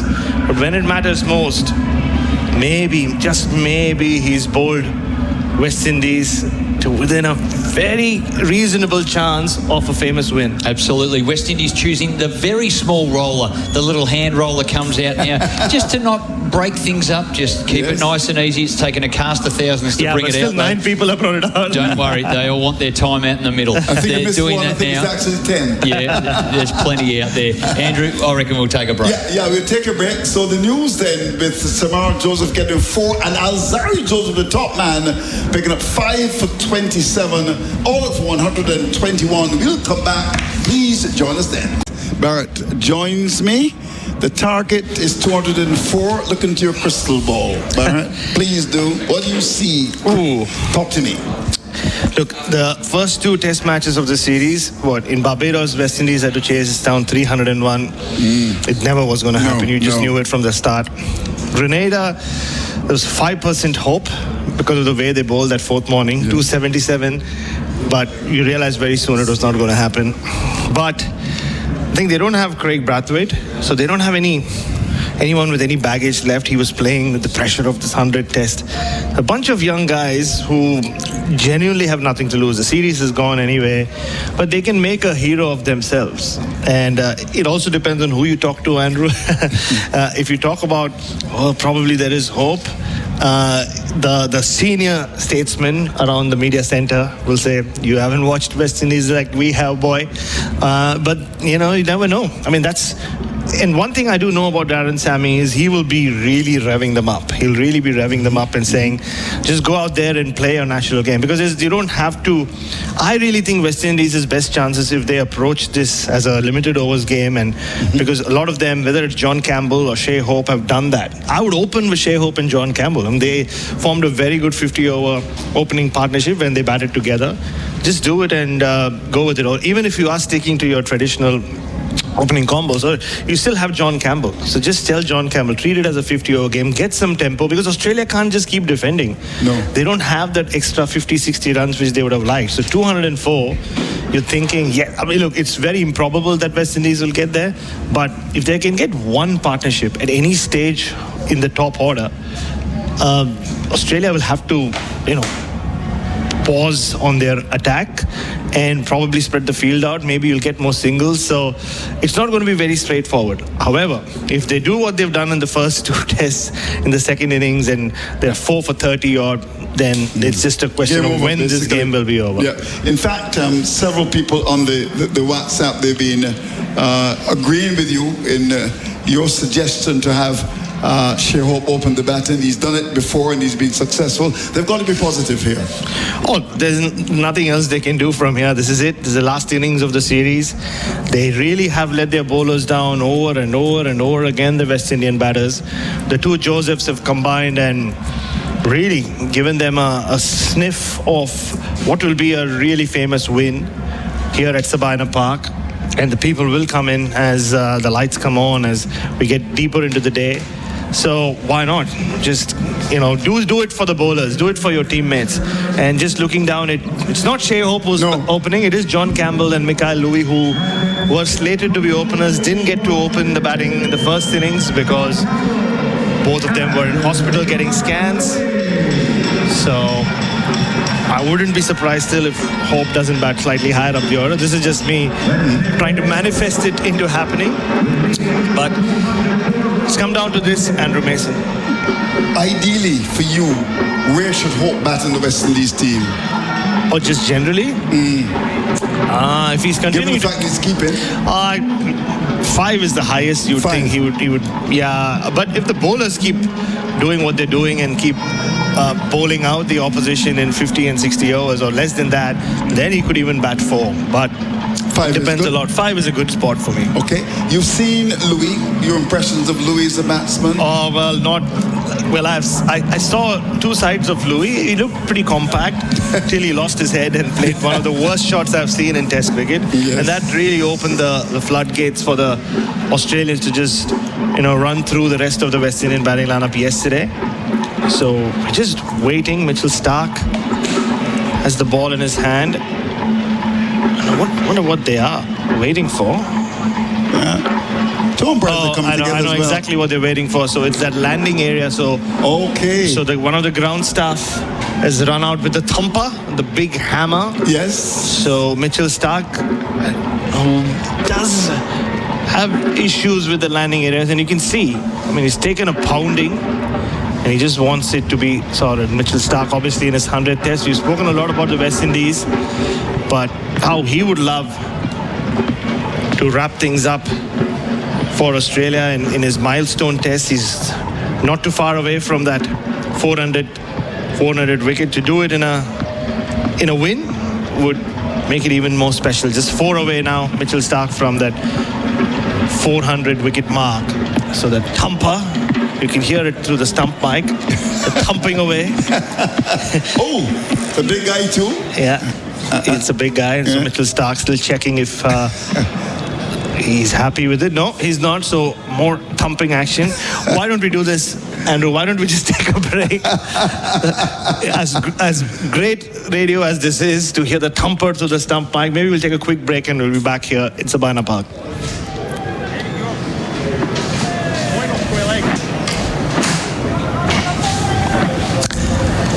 Or maybe not. Maybe not. Maybe good thumper is good breakfast radio. Who doesn't want to listen to? It's not breakfast time yet. Yeah, with your first coffee. There's something about the pitch being thumped into shape. So Mitchell Starc is ready now. That's very funny. So the situation is, look at Alzari Joseph, 5 for 81, 4 for 61 against Australia. As I said, he's been heavily criticised, but he bowled well. So we're just about ready for the action. You're going to say something? Yeah, remarkable that this is just Alzari's second 5-wicket haul, and he's been playing Test cricket for 9 years. Yeah, can you imagine that? Well, can it result in a win? John Campbell's ready. The sun's breaking out as well. And that's lovely at Sabina Park. So here we go. 3 sips and a gully waiting. And here is Starc with the first ball. Comes up now, in bowls to Campbell. Campbell is beat outside the off stump and found, catch taken. Starc gets the wicket off the first ball, and the Australians are jumping at Sabina Park. The West Indies have already lost a wicket. Well, we've seen this movie not once, not twice, but 100 times now. Mitchell Starc with the new ball, the pink shiny new ball, strikes not just in his first over, but with his first ball. Little John Campbell could have done. It was just outside off stump, just shaping away. And he nibbled at it, got a faint edge. And Josh Inglis, who's in for Alex Carey as a substitute, don't forget, not as a concussion substitute, takes an easy catch, and Australia draw first blood of the first ball. And who else but Mitchell Starc? Yeah, fantastic delivery. Just that corridor of uncertainty, just outside the land of the off stump, had to play it, the edge found the catch taken, and that's not the kind of start the West Indians will be looking for. And out comes your favourite batsman, Anderson. Poor Kevlin Anderson was really thrown into the deep end in the first innings, had to open the batting on debut, had to face Starc under lights, and he was, yeah, he just didn't look ready. This is not what he thought Test cricket would be. And somehow survived for nearly 10 balls before Starc nearly knocked his middle stump out and then just said, "See you, mate." Yeah, once again, that delivery just Starc at his absolute best. Look at the line, pitched around middle stump, shaped away from the left-hander.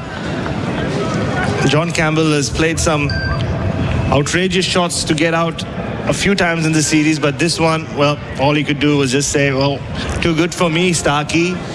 So he's gone. Just one ball into this innings now. It's time for Anderson. Yeah, but he settles and waits in his first Test match. Starc comes up now, bowls to Anderson. Anderson is getting the ball down the leg side. Good pace. The keeper does a good job diving away to his left to catch it in goalkeeper style. Well done to him. Yeah, that'll make Josh Inglis feel even better. So 2 balls into keeping in a Test match for the first time. He's never kept in Test cricket before. He's played 3 Test matches as a specialist batter. So again, that catch won't go to his credit in his Test career because he's in as a substitute, not as a concussion sub. So what a start for him. Starc again, 1 wicket down already. He starts his run, comes up on his way to bowl to Anderson, goes past the umpire, bowls to Anderson. Anderson allows the ball to go outside the off stump, pitch wide, trying to invite him to go for that big booming drive. He says no, and the ball goes by to be taken by the keeper. Yeah, he's got 2 sighters here, young Anderson. One just flew down the leg side, the other one wide outside off stump. But he knows that that in-swinging delivery is coming anytime now. And he played with a giant gap between bat and pad in his first innings, or in the first innings, his first in Test cricket. Let's see how he counters it. If Starc can get one on the money, you'd think he would really be in business here. Yeah, the ball that he faced last was one that left him as he comes in again. This is Starc to bowl to Anderson into this delivery. He's coming onto the front foot. Ooh. Plays pretty well. Nice little shot there from Anderson, the little man from Guyana. Up the pitch, there's no run. That was very well done. It was a confident defensive stroke. We didn't see this in the first innings, and let's face it, it couldn't have been a tougher setting for anyone to play their first innings in Test cricket, especially considering he wasn't slated to open the batting. But, well, he's walked out the second ball of this innings, so... And it was under the lights as well, the ball doing a lot. So wicket down already, no runs on the board. The target is 204. In comes Starc on his way to bowl to Anderson. Anderson is... Oh, no, Like before, offering no shot. That looked plum. And Starc is on a roll. The West Indies on all kinds of contortions there at Sabina Park. 2 wickets down and not a run on the board. Well, they say 2. Oh, hang on. Nitin Menon just wants to check. Oh no, he's reviewed it just in the nick of time. Oh. Well, I was just going to say And that he was they say... bat too. Yeah, well. I saw that. Yeah, well, they said... Oh. They say there's 2 types of leaves, good leave, bad leave. We've seen one poor leave earlier this morning. This was a ridiculous leave.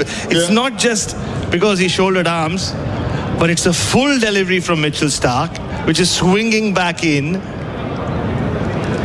And he's, he's hit him under the knee roll, and he's actually disappointed with Mikhail Louis. He's almost saying, well, why did you make me review that? Yeah. If I wasn't looking bad already. So he's walking off Anderson. We're still waiting for the replay. The projection hasn't come back on the screen or come out, or appeared on the screen. Well, it's hitting the middle of middle stump. So not only is it the most ridiculous leave you'll see in Test cricket, it's also probably the most ridiculous review you'll see in Test cricket. So not only does Anderson not trouble the scorers, he's also robbed a review. I think even Nitin Menon can't Menon can't believe that was reviewed. He's just shaking his head. He's walked up to Holstock and saying, I mean, I know these days they don't trust us, but really, I agree. that one? Yeah, that looked plumb. But if hit the middle stump, so 2 wickets down already. Anderson gone back for duck. And, well, the cricket tongues from Georgetown in Guyana to Bridgetown in Barbados will be wagon. And I can imagine what's on social media. They're really up against it, the West Indies. Already 2 wickets down. A champion bowler getting closer and closer to 400. 498 now for Mitchell Starc. Wonderful. And the way he's bowling, 499 could be of this delivery. Brandon King still the highest individual run scorer in this series. Nobody's made 75 or got close to it. He had to open the batting in the first innings. Mitchell Starc, he is breathing fire here. 2 wickets in 5 balls. He's still got 1 ball left in this over. I think he may go for the Yorker as he comes up now. He's on his way. He's in and bowls to King. A pitch bowls in. Unbelievable! Starc runs across the Sabina Park as if he just won gold at the Olympics. 399 wickets to champion bowler. Brilliant, excellent, superb. Well, nobody's taken a wicket in the first over more often than Mitchell Starc in Test cricket. Then he gets 2. Now he has 3. Oh, that's just Mitchell Starc putting on a masterclass in swinger. Brandon King just played it from the crease, away from the body, inside edge. The ball smashed into his stumps. Well, we're talking about West Indies needing a good start. After 1 over, they're none for 3. Mitchell Starc has just broken open this game, and now he's just 1 away from the 400 wicket mark. Well, of course, our good friend Adam White will come and call in just a minute or 2. And I'm just going to just make some adjustments to my schedule. I'm going to Mobile this evening. I'll take you as well. Yeah, why not? That is the end of the over. What a start this is. Remarkable. You've come to expect this from Mitchell Starc, but he's just taken this to another level. 3 wickets in the first over, 3 wickets in the space of 6 balls. So he will be on a hat-trick as well. And well, there have been a few bowlers in Test history now who got to the 400 wicket mark. Adam White, nobody's done it off a hat-trick or when they've been on a hat-trick. Wouldn't it be the moment of a lifetime if Mitchell Starc got a hat-trick, which would become his 400th Test wicket? We're going to have to wait at least a few balls.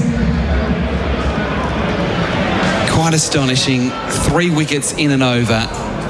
The first over.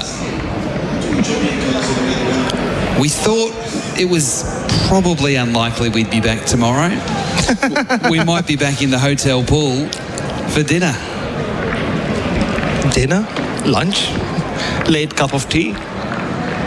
So Josh Hazlewood, he's bowling to Louis, who's missing, well, not missing, he's leaving. He's missing the ball. He left it outside off stump through to the keeper. I've seen some interesting things in my time watching a lot of cricket.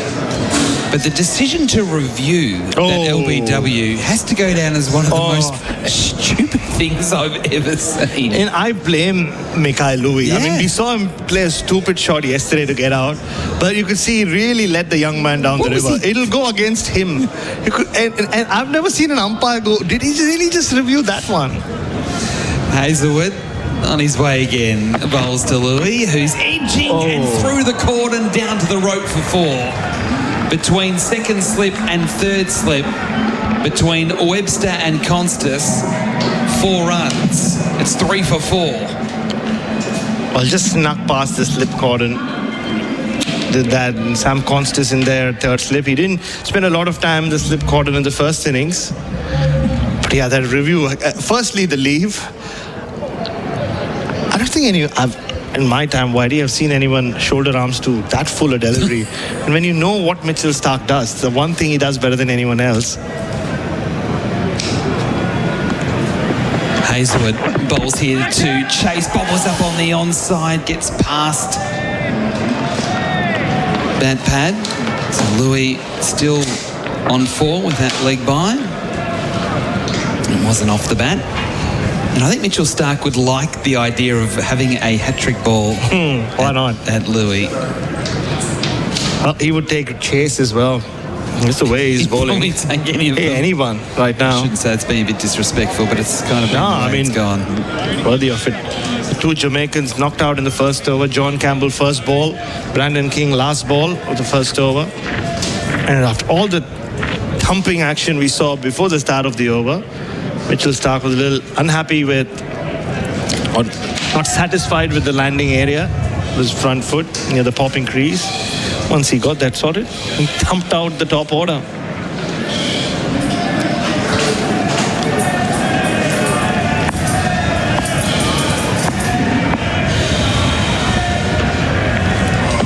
Hazelwood bowls off the pad to bat pad on the full.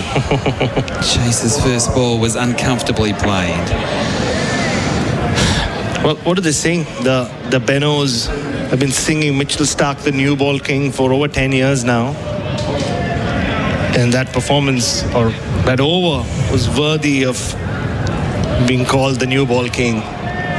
We've seen him do it dozens of times, take wickets in the first over, Whitey, but to take wicket of the first ball, the fifth ball, and then the sixth ball. Hazelwood, and he comes, bowls to Chase, who gets one that leaps at him, and he played it quite well on the stickers of the bat, just guiding it into gully from the crease. He's really snuffed out this early challenge from the West Indies, so we were hopeful that they'll come and play a few shots, get off to a positive start, and then maybe they can put some sort of pressure on Australia. He's just snuffed it out. And then now they're left with Chase and with Hope and Graves to come. That's it. And we're just in the second over. That's right. Hazelwood again over the wicket, bowls to Chase, who forces down the ground but can't beat Cummins at mid-on. Okay, we'll take a break. Come back, Mitchell Starc. He's on a hat-trick. Looking for the perfect place to call home? Discover Office Essential by Your Land Developments. Live at the centre of everything in Melbourne's vibrant southeast. Close to shops, public transport, schools, parks and more. Visit officeessential.com.au. T's and C's apply. Roofing and Sheet Metal Centre can laser weld stainless steel in gauges down to 1.2 mil. Stainless steel has a longer lifespan, is more resistant to corrosion, looks great, and you can get all of that for less. Visit rscentre.com.au/stainless steel. SEN Test cricket for Henley Holmes on the Tyre Power scoreboard winter safety sale. We have the West Indies at 3 for 5, chasing 204 for victory. But all eyes now on Mitchell Starc, because Mitchell is on a hat-trick. They're not going over aggressive with the field. 3 slips a gully and a shortish backward point and a bat pad. Mikhail Louis is on strike. Well, if ever you thought someone could get their 400 wicket with a hat-trick, it has to be this. Mitchell Starc on his way past the umpire on a hat-trick. He's not getting the hat-trick. Louis forward in defence, playing well. Bat and pad close together, pushing up to Smith at mid-off.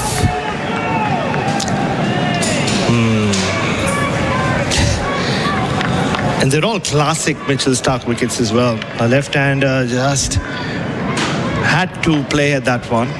Ball just swung from middle stump away from him. Had him edging. And then the big in-swinger, that Kevlin Anderson, oof, you have to feel for him. We've been speaking a lot about 19-year-old Sam Constance, but have to feel for Kevlin Anderson, 24. What a debut it's been for him, poor kid. Mitchell Starc again running away from us. Bowls to Louis, who's beaten outside off stump. That one didn't swing as much as he thought. It didn't come back into the right-hander. He played down the line. He played down the wrong line, but it didn't take the edge on the way through. The score remains 3 for 5 on the Tyre Power scoreboard winter safety sale. And just looking at the Chemist Warehouse replay screen there, Josh Inglis. He's got the gloves. Alex Carey suffering from concussion symptoms. So Inglis with the gloves. Pretty handy replacement. He took a catch with the first ball he's ever kept in a test match as well. Very good point. 7 wickets in 10 overs. Oh, wow. Starc on the runway. Past the umpire, bowls. Louis down leg side, brilliantly taken by Inglis with 2 hands. Again, like a goalkeeper going up to his left and then tumbling as he takes the ball neatly. Well, Inglis was asked about his keeping and how much he gets to work on it before the Barbados Test. And he did say every opportunity, and we've seen him do that with Andre Borovic before or during lunch breaks or the long breaks, before the start of play as well at times. So they've come calling for him after the blow, the painful blow that Alex Carey copped from Alzari Joseph yesterday on the helmet. And that would have felt good. The first ball just landing neatly in his gloves of the edge. Starc on the way again. 3 slips in a gully. Starc bowls. Louis pushes forward at a very good ball. That one hooped. We didn't see this so much from Starc in the first innings in daylight conditions, the ball swinging as much as it is at the moment. But Louis, credit to him, he took a long stride forward. He's a big, tall, gangly man who was able to get outside the line of the off stump and play the ball nicely in defence. Well, he has a lot to make up for, Mikhail Louis. Brought back into the side as opener. Has had a massive brain fade yesterday after he looked pretty okay facing 20-odd deliveries. Cloudy skies, overcast conditions. As Starc comes in now, bowls to Louis, who's pushing forward firmly, up to again Steve Smith at extra cover, no run. So he's finding the middle of the batting this over. The ball's really hooping around here for Starc. He bowled like this on the first innings of the West Indies late at night. Australia had 9 overs to bowl and he was getting the ball to do all sorts. This one kind of held its line. And Louis very compact. We did say that before he did what he did. We did. It's happened a few times in this match. We sing the praises of someone and they're out the next ball. Last ball of the over. Starc again. Bowls to Louis, who ducks and weaves away from the short ball into the gloves of Inglis. Over bowled, that ball bowled at 142.5 kilometres an hour. On the Tyre Power scoreboard, it is the West Indies chasing 204 for victory, 3 for 5. Mate, if I say the word laser, what do you think of? Laser tag? Pew, pew. No, you clown. Laser cutting. Close. Laser welding? Correct. Roofing and Sheet Metal Centre can laser weld stainless steel in gauges down to 1.2 mil. Stainless steel roofing and rainwater products have a longer lifespan, are more resistant to corrosion, plus they look great. And with a lighter gauge stainless steel, you can get these benefits for less. Visit rscentre.com.au/stainless steel. SEN Test cricket for Henley Holmes. Josh Hazlewood on his way again, bowling to the captain Chase. He fends and misses the ball that's short of a length outside off stump. Don't forget to follow SEN Cricket on Instagram, X and TikTok. So that's SEN_cricket for all the highlights, analysis, fun and behind the scenes action from the SEN Cricket team. And also subscribe to SEN Cricket wherever you get your podcasts from for, again, all of SEN's cricket content, including the new ball for Cobram Estate, the day's play, plenty of analysis and guests from across the SEN network. Ooh, just looking at our Chemist Warehouse replay screen, Adam White, Kevlon Anderson and Darren Sammy's reaction when he reviewed that. Hazlewood, a bit close to the stumps, bowls here to Chase, who's been hit again, inside edge onto that leg that he's having trouble with, I think, or maybe it's a fraction higher than the leg. Yeah. And a more central location. As Andrew Mason would say. And as Roston Chase is saying right now, ooh. Wow. Yeah, it's a hard pink ball. Oh, it missed everything. Oh, so no deflection, just straight into the fiberglass. He's in trouble here. He's just, you know. I would imagine he would be. It's always concerning when you get hit there and nobody's laughing around you. In a way, you'll feel better if everybody is laughing.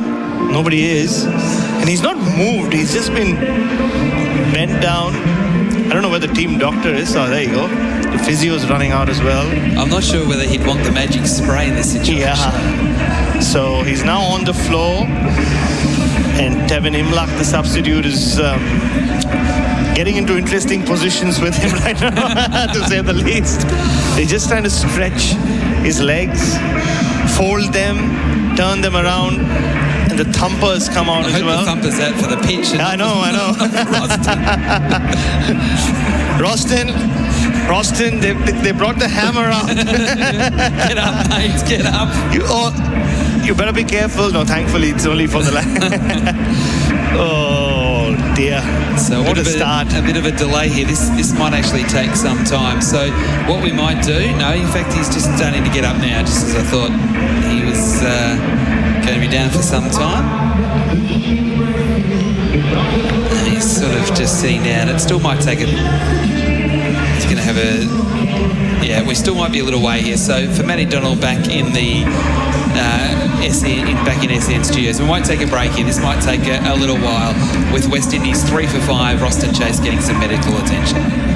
Looking for the perfect place to call home? Discover Office Essential by Your Land Developments. Live at the centre of everything in Melbourne's vibrant southeast, close to shops, public transport, schools, parks and more. Visit officeessential.com.au. T's and C's apply. Experience luxury and performance at Audi Barry Berg. Family owned and operated, they're committed to delivering exceptional service and premium Audi vehicles. Discover the range at Audi Barry Berg. Visit them in Berwick or online at audibarryberg.com.au. LXCT 7522.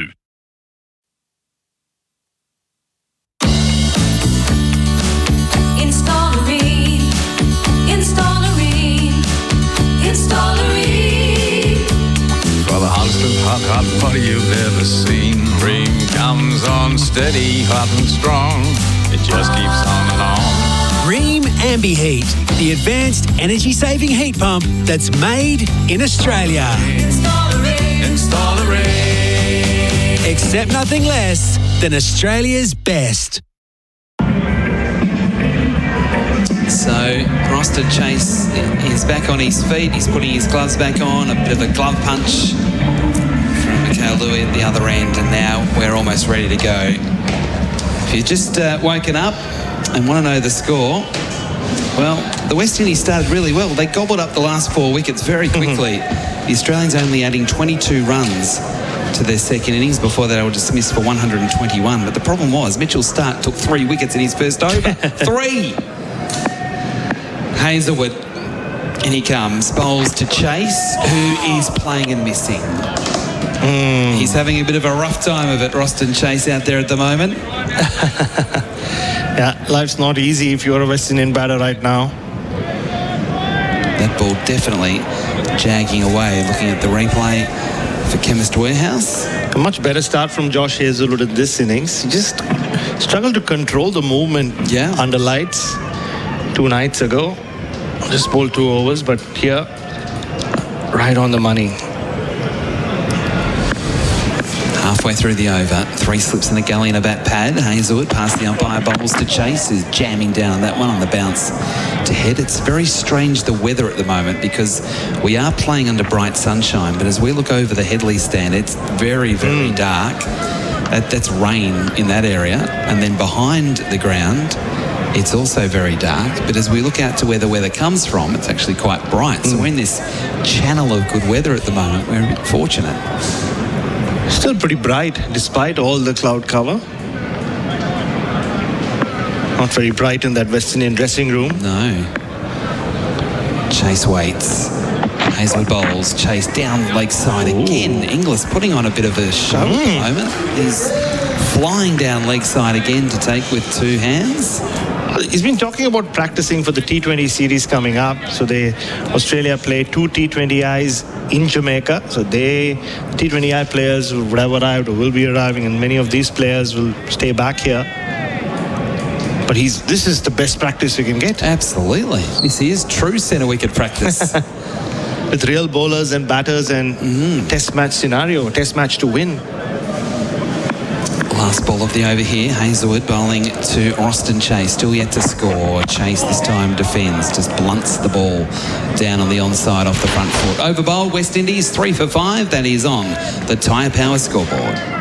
Looking for the perfect place to call home? Discover Office Essential by Your Land Developments. Live at the centre of everything in Melbourne's vibrant southeast, close to shops, public transport, schools, parks and more. Visit officeessential.com.au. T's and C's apply. In any game of cricket, short form or test match, walk away with figures of 4 for 3 and it's a mighty good day. It's the same at Tyre Power. Winter safety sale now on. Buy 3, get 1 free on selected Falcon tyres. Find your local Aussie-owned independent Tyre Power store at tyrepower.com.au. We have had 7 for 27 through not even 90 minutes of play on day 3 here at Sabina Park. SEN Test Cricket for Henley Homes. Don't forget the Breakthrough Collection, bill for only $227,900. Mitchell Starc, in he comes again to bowl to Louis, and Louis hit on the pad, close out, there it is, Mitchell Starc, wicket number 400. He's just the second Australian fast bowler to 100 test matches in this game. He's now the second left-arm fast bowler to 400 test wickets. Mitchell Starc, he is a warrior. He is a champion. What a memorable 100th test match for Starc. Quite extraordinary. 3 wickets in his first over. He's got another one. He's hooping the ball. It's the big in-swinger. It's coming back. It's hit the back pad and blown it off. Pick that up on your way off the ground. I'm on fire, says Mitch Starc. Underappreciated. No more Mitchell Starc. He's had to deal with a lot over the last 14 years that he's just powered on through pain, through injury, through different captains and coaches. But this is why he is one of the best Australia has ever produced. Arguably the best white ball bowler Australia have ever produced. And in my opinion, he's in the top 5 of all time for them. He is an all-timer. He's a Hall of Famer in the making. And this has been a Hall of Fame worthy performance from him. Mitchell Starc, he's already 4th on the all-time wicket tally in Australian Test cricket. I mentioned just the second left-arm fast bowler to reach 400 test wickets. The other one is a legend of the game, Wasim Akram. Wasim Akram just now 13 wickets ahead of Mitchell Starc. The rate at which he's taking wickets, he might go past him during the Ashes, but what a performance. Not one, it's uncomfortable when people talk about him, Mitchell Starc. He did his press conference about this 100th test and he said, I'm not enjoying this attention anymore. But when he has that new ball in his hand, how can you not pay attention? Whatever you're doing, you just leave that and you tune into the television or the radio or get yourself to the ground, because it's always a masterclass. It's a show that he's put on. And the West Indies in disarray here. He's got 4 for nothing. 4 for none of 2.1 overs. The West Indies 4 for 5.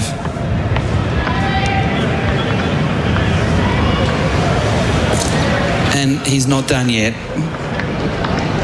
In he comes to bowl to Shea Hope. First ball, Hope. He's edging through the cordon. It went low. Inglis somehow got a glove to it. They'll come back for 2. That went very fast and very low. First runs off the bat. And that LBW decision, we're seeing the Chemist Warehouse replay. Save on prescriptions at Chemist Warehouse. With the review? The middle of middle stump. Better. This one you could have reviewed more than the last one. Yep. What were they thinking? Anyway, that was Anderson losing his mind. That was the 5th ball of the first over. Stark's 2nd wicket. He then got King out for a golden duck and has picked up Louis. The ball is hooping here. 3 slips in a galley and a bat pad. Starc again into bowl to Shea Hope. Hope's in on the pad. This is out. He's got him. Mitchell Starc has got 5 for none. That's right. 5 wickets. Done.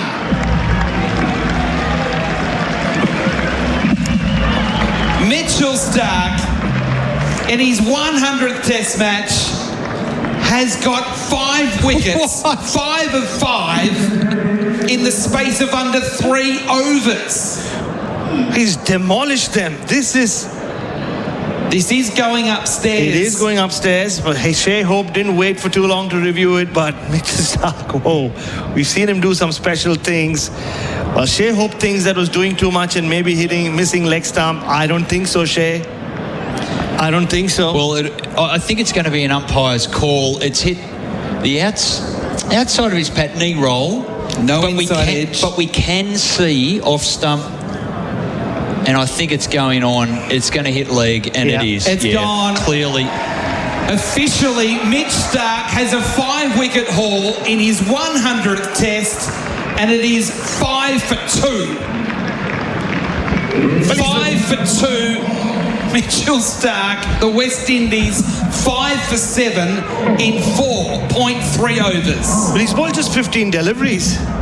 He's bowled 15 deliveries for 5 wickets. Now he's got 401 test wickets to his name.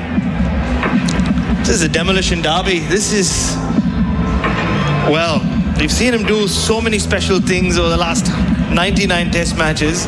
He's saved the best for test number 100. Oh my God. And he's still got 3 more balls left in this over. It's extraordinary. At the end of the over, he might end up with 8.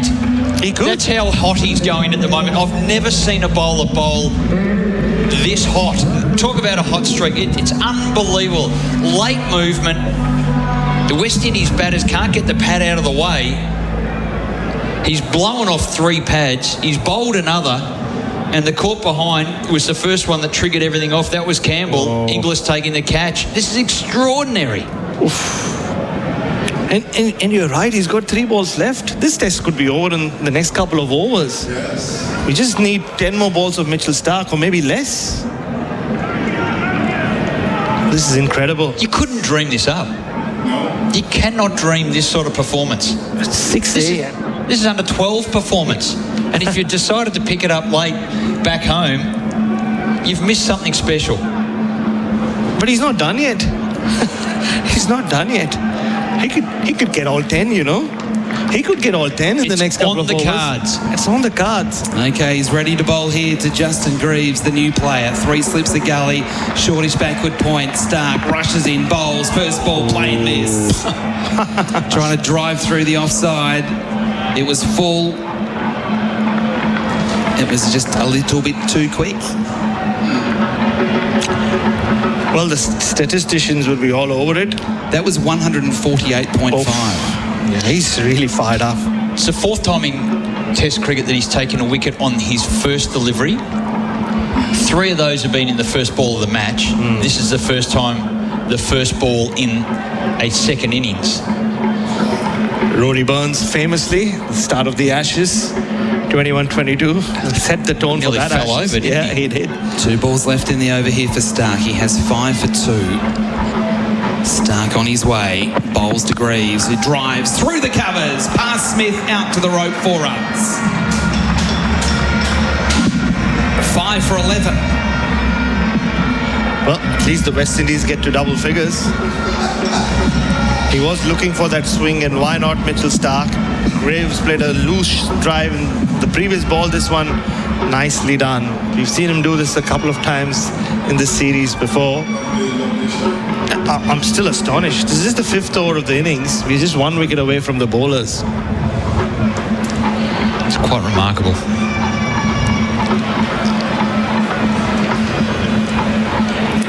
Last ball of the over, Starc on his way. Bowling to Greaves, who's leaving a ball that he was happy to, probably more on length than anything else. Can he bowl from both ends, please? Over bowled, 5 for 11, 2 wickets in that over. Mitchell Starc now 5 for 6. So it was wicket, 2 wicket, dot, 4 dot. As they say, it's all happening here at Sabina Park. Never trade his mate. That's Simon. Rugby fans, it's time to raise your glass and your game. Liquorland is the official supplier of the 2025 Lions Tour and the Wallabies. From kick-off to the final siren, we've got your game night drinks sorted. Whether it's beers with your mates or sharing a bottle to celebrate, make it a win with your favourite drinks from Liquorland. Drop into your local Liquorland store or shop online today. Cheers to the Wallabies, cheers Liquorland. Choose to drink wise.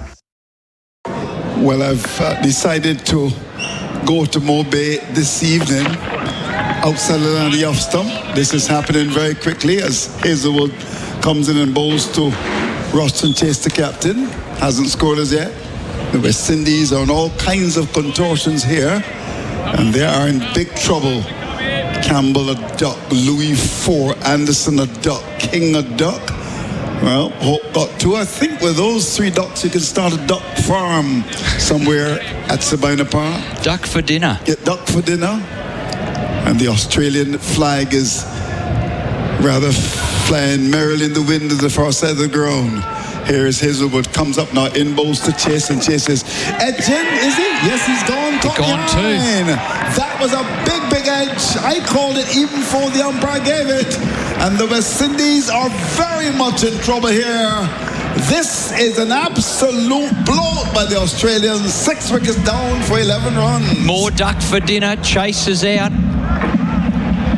He got caught in the midriff earlier on in his innings. It set him back, a long pause, and then he's just chased after one there outside his eye line, about the 5th or 6th stump line, nicked it through to Inglis. He gets his second catch as a substitute keeper, and the West Indies are 11 for 6. Is that right? Is that correct? It is what correct. Am I hearing? Oh my golly! Well, for those back in Australia, 6 for 11. 6 for 11. This is unbelievable. Unbelievable. Wickets are falling like those ripe mangoes that we picked in Res Hills the other day. Caroline's a lovely orchard there. Oh my golly. This is not good at all. The cricket tongues will wag across the Caribbean.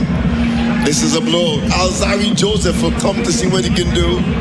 In the sunshine of Sabina Park, the West Indies are in big, big trouble. The Australians, of course, inspired by the thought that if you feed your faith, doubt will starve to death.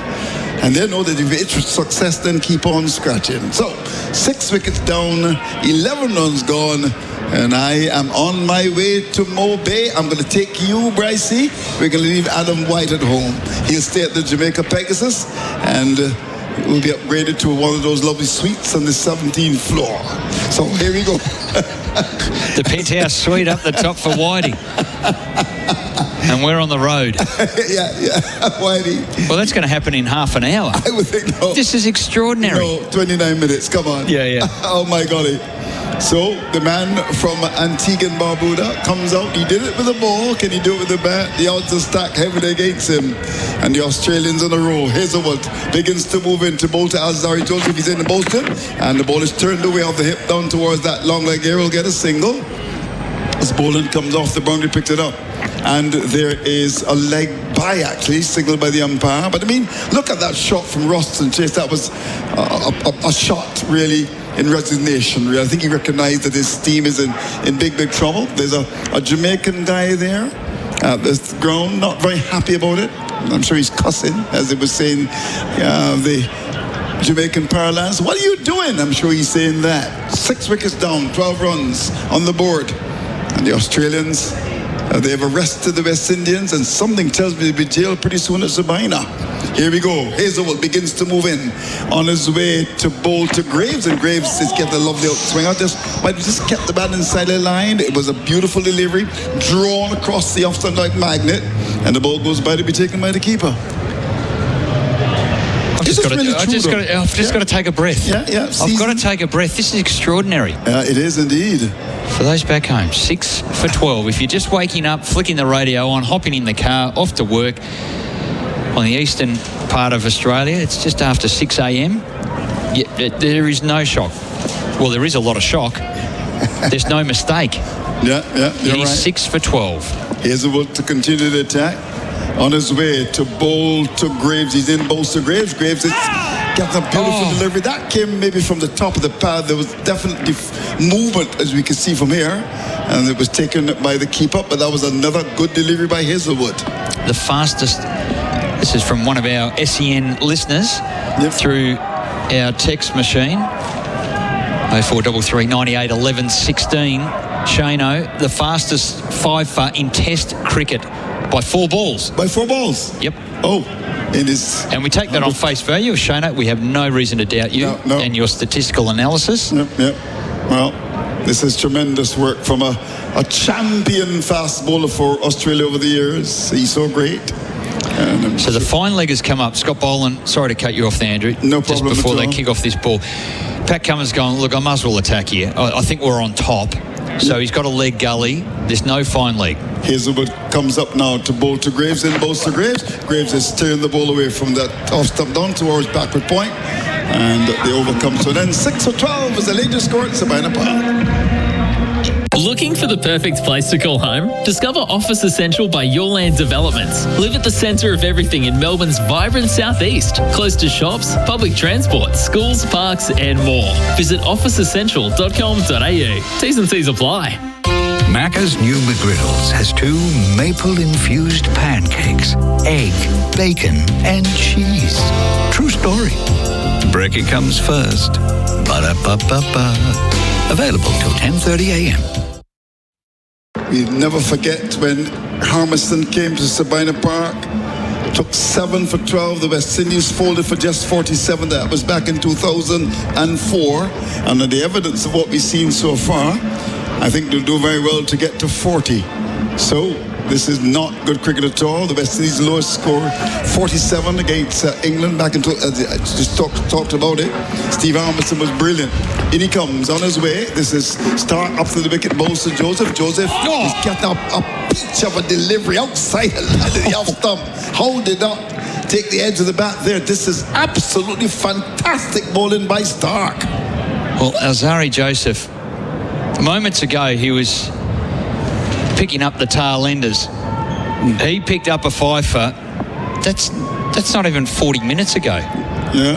And now he finds himself batting out in the middle facing Starc. The score's 6 for 12. And a ball that looked like it was swinging back in and then seamed away. This is a genuine cauldron out there at the moment. Yeah, he comes up again on his way, goes past the umpire, Starc bowls to Joseph. Joseph gets the ball, it's a bit wider, allows the ball to go by to be taken by the keeper. Of course, the lowest all-time test score, 26, New Zealand back in 1955. I'll never forget that performance by Steve Harmison. He was brilliant at Sabina Park back in 2004. 7 for 12 as the West Indies all out for 47. So memories of that test match, not good at all. But of course, this is a ground that would have seen Sir Garfield Sobers, well, he was Gary Sobers then, break a record back in 1958. So the good and the bad of Sabina Park. So 6 wickets down, 12 runs on the board. I wonder what's going through Darren Sammy's mind now. Maybe he may resign, you never know. Here's Starc, comes up there, goes past the umpire, in bowls to Joseph. Joseph is covering up and plays the ball from the off stump up towards that mid-off area. There's no run. Nicely played. Got the front pad out of the way. Full face of the bat in line with the stumps. Defended that quite nicely. So Starc has 5 wickets, 6 runs, and he's into his 4th over. A couple of maidens here. 3.3 overs he has bowled. This is inspired in his 100th test match, Andrew. Yep. Tremendous. He remembered this for quite a long time. He turns just about now, mops the brow and begins to move in, running away from us with his body thrown forward, goes past the umpire now, bowls Alzari Joseph outside the off stump, and he sways away towards Craig. The ball goes by to be taken by the keeper. In fact, when you look at the record here, the Sabina Park, of course, Jamaica, these teams have met 11 times at Sabina before this game. And of course, Australia winning 5, that will be 6 now. The West Indies winning 3 drawn. But in terms of performances, I mean, this is a low one, but people like Sir Clyde Walcott, Sir Gary Sobers, a very excellent Sir Garfield Sobers, would have both had as many as 5 centuries at Sabina, and would love to get one from Graves and just maybe 10 or 12 from Joseph. We shall see. 6 wickets down, 12 runs on the board. Here is Starc, comes in and bowls, and he's edging and is dropped at the 3rd slip position. That should have been taken. Is that conscious? Yes, it is. Oh my golly. Yes, it is. And he's at 3rd slip. He went away to his right. He went one-handed as he leant out towards the ball. It's a pretty straightforward angled bat. Yeah. And he just sort of put his knee down and put one hand out where 2 hands would have been helpful. Yeah. Oh, no, he had to reach out a little bit. Yeah, he did. You think he should have caught it? Yes. I think so. Yeah. Absolutely. Yeah, well, he's dropping catches and not making runs. So 6 wickets down, 12 runs on the board. Very interesting to say that, 6 wickets down, 12 runs on the board. I've never said it. And here's Starc, comes up now, last ball of the over, in bowls Alzari Joseph, who allows the ball to go outside the off stump, thuddness the gloves of English. So that ends the over. Alzari Joseph hasn't scored as yet. Graves is on 4. The West Indies are 6 for 12, which is the latest score at Sabina Park. Woody in the morning, Woody in the evening, Woody at any time.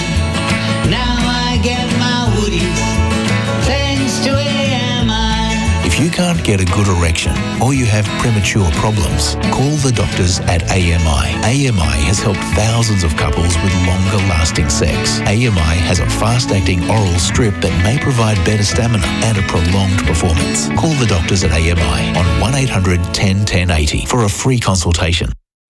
All right, so 6 wickets down, 12 runs. No doubt it's going to be Hazelwood to continue. He's been brilliant as well.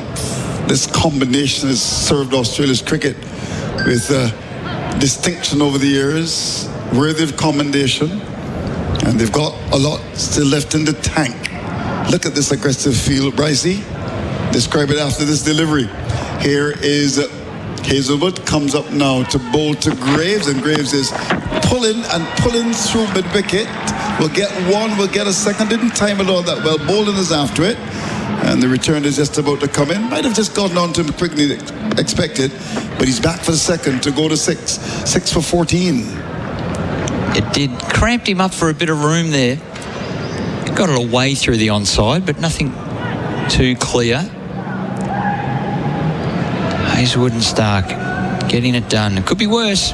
Could be worse, yeah. Could be 7. Could be 7. I think people listen to the radio. But they've been thinking, look, after the Australians got bowled out for a pretty small score, 121, that they would have come down to Sabina, but then, of course, they listen to the wickets have fallen. No, I'm going to go past Sabina and maybe go up to Port Royal and have some fish there at Glorious, as I did the other day. Don't charge me for the commercial. Thanks to our friends at Island Car Rental and the Jamaica Pegasus for being very kind to us in Jamaica. Here is Hazelwood, comes up in bowl, beaten outside the off stump, a beauty, touch it down just outside the off stump. There's the batsman groping fish, and the ball goes by to be taken by the keeper. Well, another one past the outside edge. Hazelwood has one, just to ensure that Starc can't get 10 on his 100th Test match in the second innings. Yeah. Just spoilt the party a bit. Just taking him off his pedestal just a little bit. Just a little bit. Yeah. Well, he can get 9. Of course, he picked up the last wicket. He picked up Chase, the skipper. The head of the serpent, they say. Yeah, poor shot. Very poor shot indeed by Roston Chase. Went the big drive. Yeah, he's had a very ordinary beginning to his career as a captain. Hazelwood comes up, he's in and bowls. There's the in-swinger. This is fantastic. Well, they can do it as well. The ball before left in that ball, jag back inside edge onto the pad. Yeah. Just saved by that inside edge. It was right on target. Cries of anguish by everyone in the cordon. But Hazelwood, he's doing what he does best. Honing in on that difficult length. Nipping the ball both directions. Away from Chase, took the outside edge. That one darting back in to Greaves, who just got an inside edge. Saved him. So we had the outswinger, followed by the in-swinger. Let's see what he'll come up with this delivery. The 3 balls left in the over. 6 wickets down, 14 runs on the board. As he comes into Greaves, who's got 6, he's in, and bowls to him, and he's driving squarely offside, down to white, third man. That's going to go for 4. Outside the off stump, reached for it, and it's gone square in the offside. He's gone to 10 now with that shot. He did, went the big drive, not in the middle of the bat, bit outside edge-ish as he opened the blade and wanted to hit it through covers, and it went between the gully and the point down to the boundary for 4. So he's willing to fight fire with fire, and he's batted well, to be perfectly honest. Excuse me. Greaves has been really good. He's showing enough. Remember the knock in Barbados when he got 30 odd? He batted well. He's gone to 10. And now the backward point. Well, there's a short point in now as Hazelwood comes up now in bowls to Greaves. And Greaves is coming onto the front foot. A different length, a different line on the middle stump. He flicks it wide of mid on. There's no run. He's kept on 10. And the West Indies with 1 ball left and over. Number 8, I'll say this slowly. They've lost 6 wickets and there are 18 runs on the board. Could Graves pull off a miracle here? You reckon? Well, could something happen like that? We've had a phenomenal start to the innings. Yeah.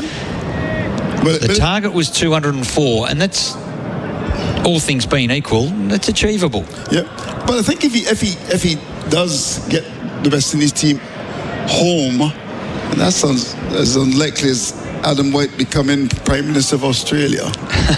6 wickets. He's popular. He's a very popular, but not that popular. Here's the one comes up, he's in balls outside the off stump, and there's the batsman fishing and flirting again. That's Graves. The ball goes by to be taken by the keeper. So this will be very popular news for the Australians. 6 wickets down, 18 runs to the board. That's the latest score at Sabina Park. Looking for the perfect place to call home?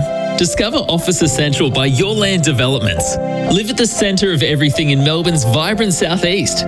Close to shops, public transport, schools, parks and more. House and land now available.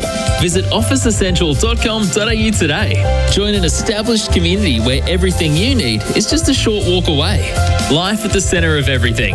Find out more at officeessential.com.au. T's and C's apply. I'm sure people tuning in wondering what is going on at Sabina Park. The game has gone at a frenetic pace, maybe even faster than Usain Bolt, who of course is the greatest 100-meter runner of all time. He's a Jamaican and he wanted to play cricket, but then wisely decided no, I'll stick to athletics. Here's Starc, comes up now, in bowls to Joseph. Joseph is forward and drives the ball from the bottom of the bat, goes out towards that cover area. So at the start of the day's play, interesting, people were getting all excited with the West Indies doing pretty well yesterday evening. 99 for 6. The first ball of the day, Green, he was gone bowled by a fantastic delivery from Shamar Joseph for 42. Cummins got 5, Boland 1. Hazelwood, well, bowled for 4 and 22 runs scored. 4 wickets going down, so 121 all out, 204 the target. But things have happened and happened quickly as we head towards the break on the 3rd day of this scheduled 5-day test.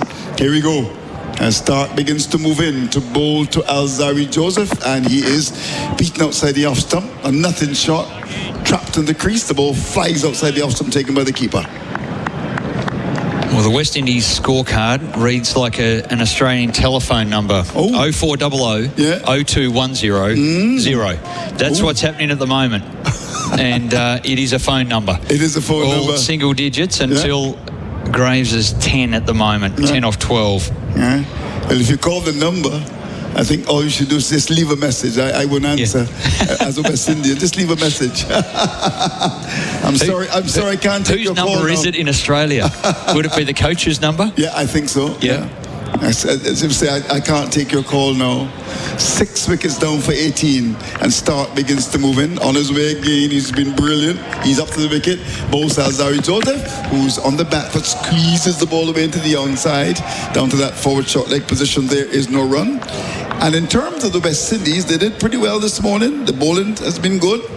Shamar Joseph, 13 overs, 4 maidens, 4 for 34. Alzari Joseph, the best time I've ever seen him bowl. Indeed. 12 overs, 5 maidens, 5 for 27. He bowled with tremendous aggression.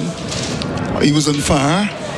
And then the man who's bowling now has been also on fire as well. He's now in his 5th over, and he already has 5 wickets for 6 runs, 4 overs and 3 balls in his 100th test. And when he got Louis, he'd gotten 400 wickets in test cricket. Wonderful start as he begins to move in again to bowl to Alzari Joseph, and to this delivery, wildly off stump, taken in front of first slip. Yeah, he's pushing it out, and Starc is tired. He's into his 5th over and he's not getting through his action. It is stifling out there. The sun has once again come out.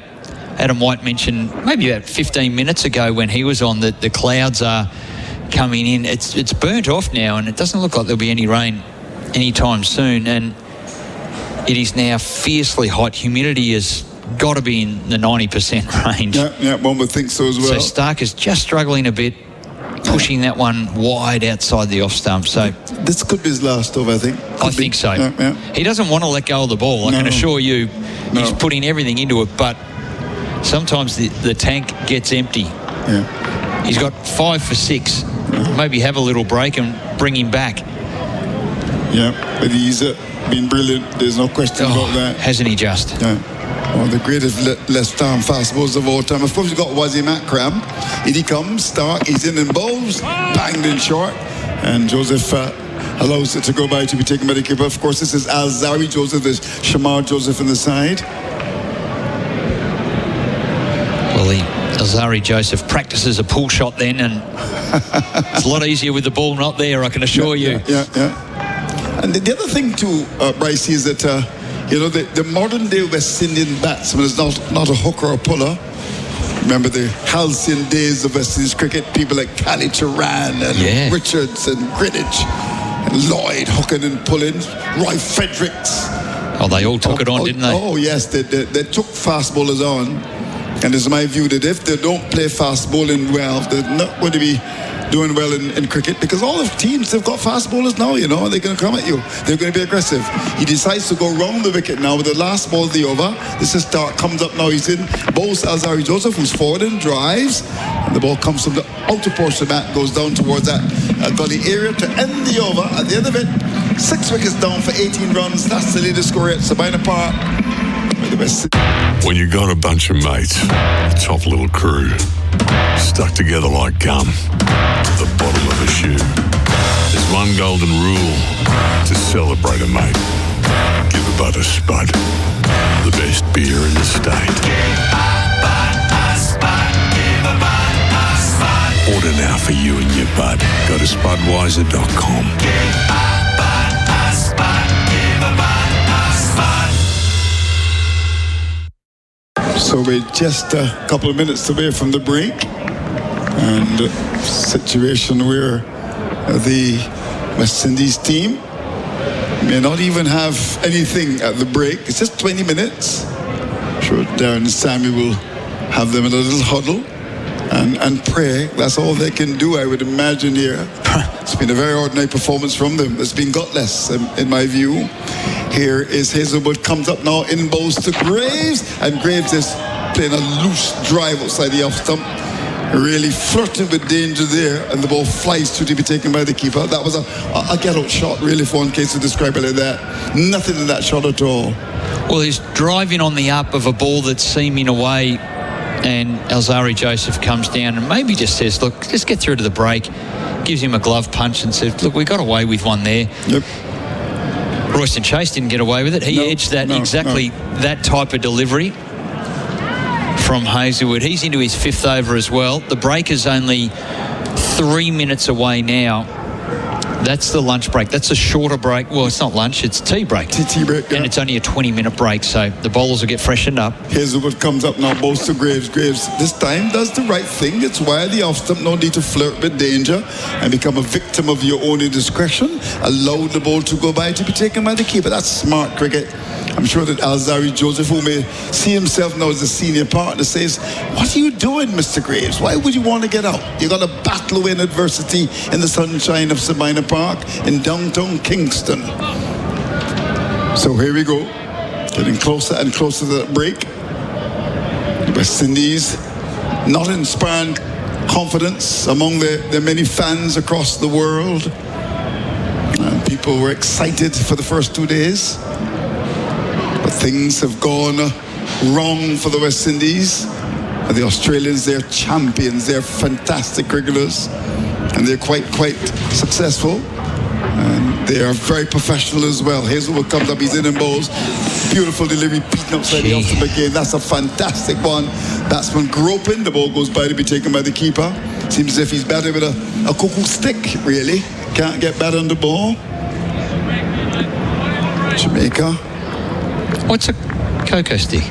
A cuckoo stick. Oh, what's a cuckoo stick? What a cuckoo stick is. Now, there's something called flying fish and cuckoo, which, by the way, is our national dish. Yes, yeah. It's corn and okra. So you get the stick and you mix the pot. Yeah. It's called a cuckoo stick. Right. In Jamaica, there's ackee and saltfish. And of course, you haven't had it yet, the Jamaica Pegasus. You're going to have a lot of time to do it the next 2 days. We're going to bring Adam White along to have some ackee and saltfish. Big ball. In he comes up, he's in and bowls, and that's another great delivery. Outside the off stump, there's the batsman nibbling at it, and goes by to be taken by the keeper as Graves was fishing and flirting. Well, Hazelwood just came down and was laughing. Yeah. Like, he's probably staggered just as much as Starc is about how handy this ball is to bowl with. Pronounced seam, it moves, it does whatever you want it to do. It's like a taped tennis ball out there, and not so much with the swing, but the seam as well. I've put the electrical tape big seam on it as well, pronounced seam, and he just went down and laughed because Graves is generally trying to hit these. He's trying to defend his off stump, and the ball is just seaming away. So a movement in the field. Boland comes up, further attacking by Pat Cummins and Hazelwood as we get close to the break. I think there'll be 2 more balls.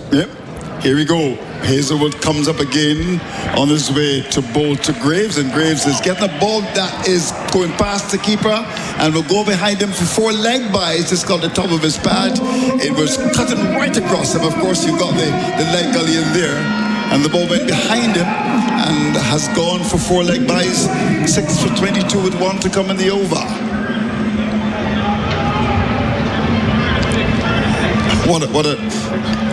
What a dive by Inglis. Didn't look very polished there. Didn't look like some of the great goalkeepers of England. 6 for 22, 1 to come. Do you think if you squeeze another over in?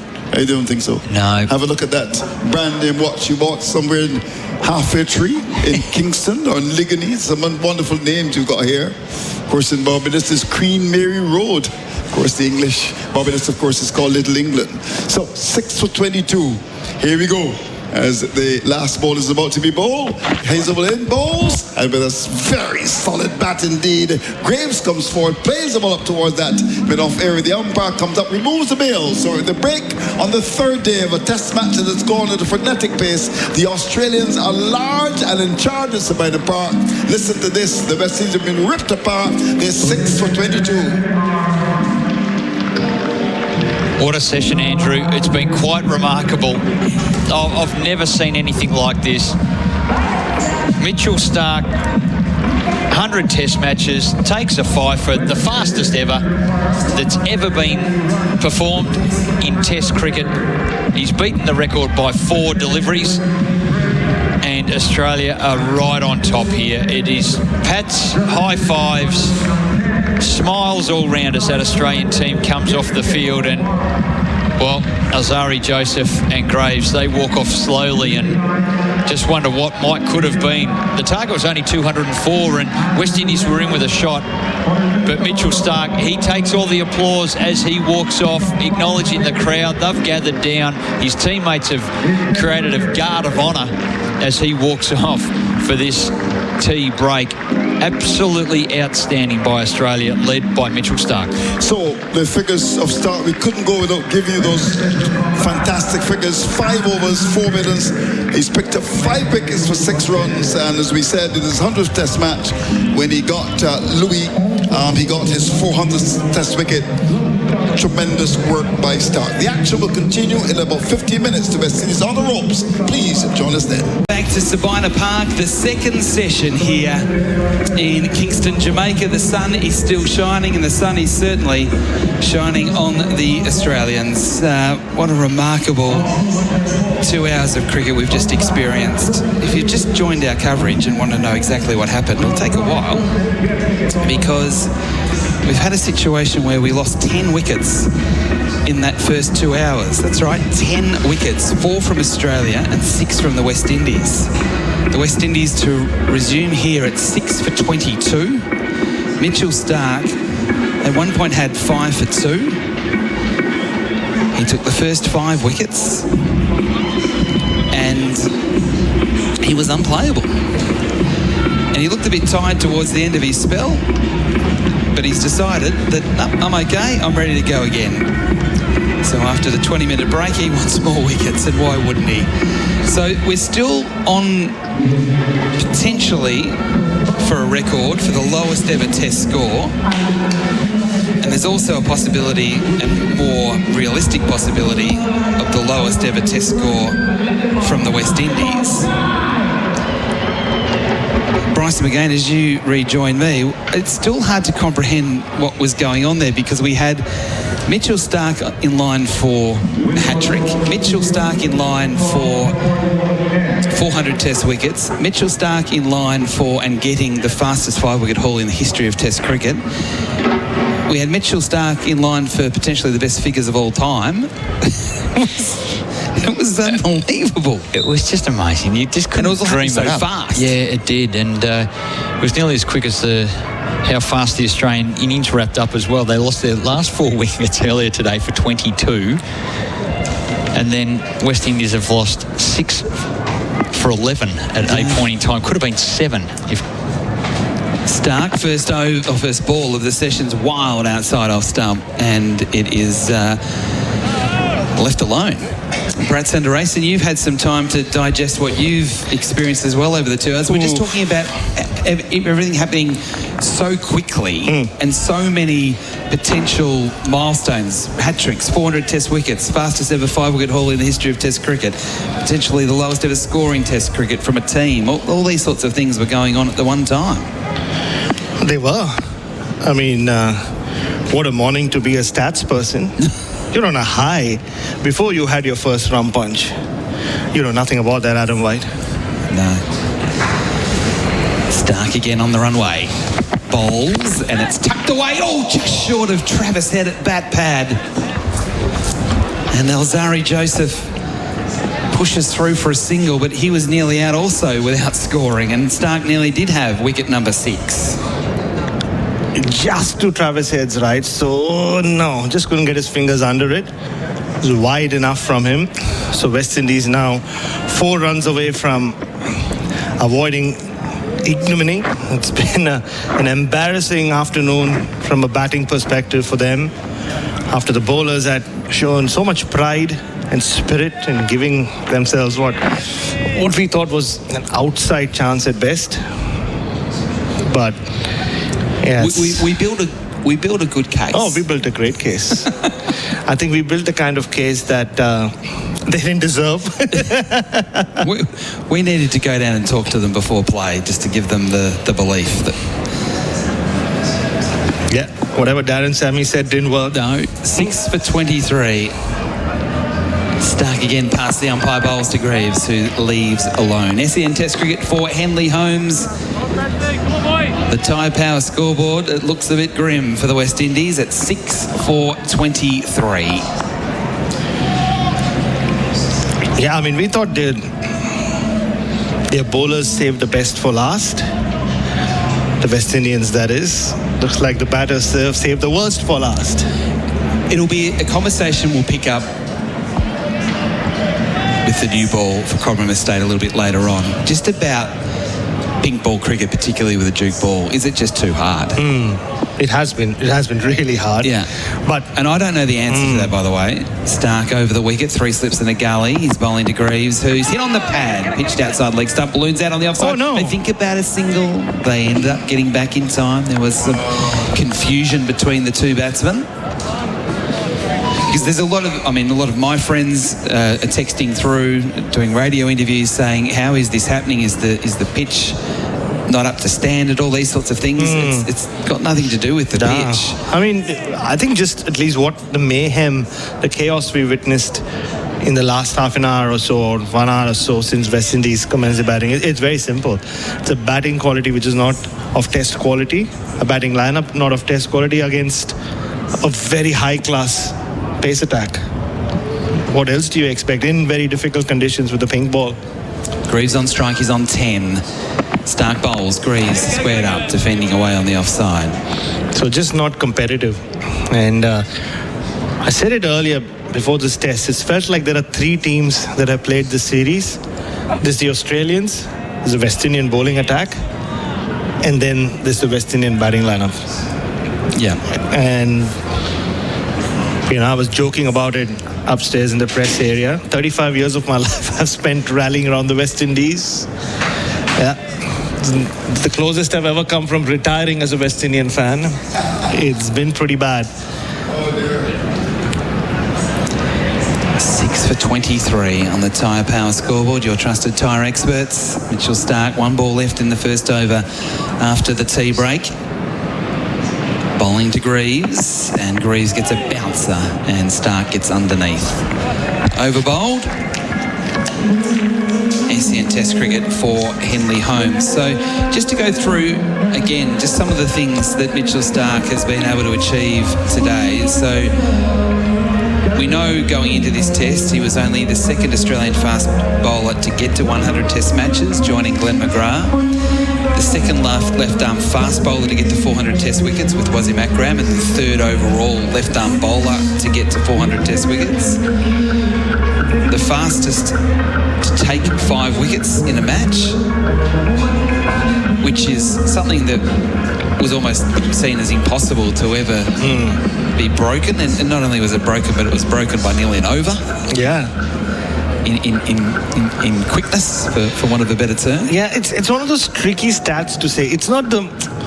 It's the earliest in terms of from the point you started a spell. Yes. Because Waqar Younis took 5 wickets in the space of 13 balls. Yeah, and Curtly Ambrose did something similar in Perth too. So it's from ball 0 to onwards. It's the earliest. It is a bit tricky. You're right.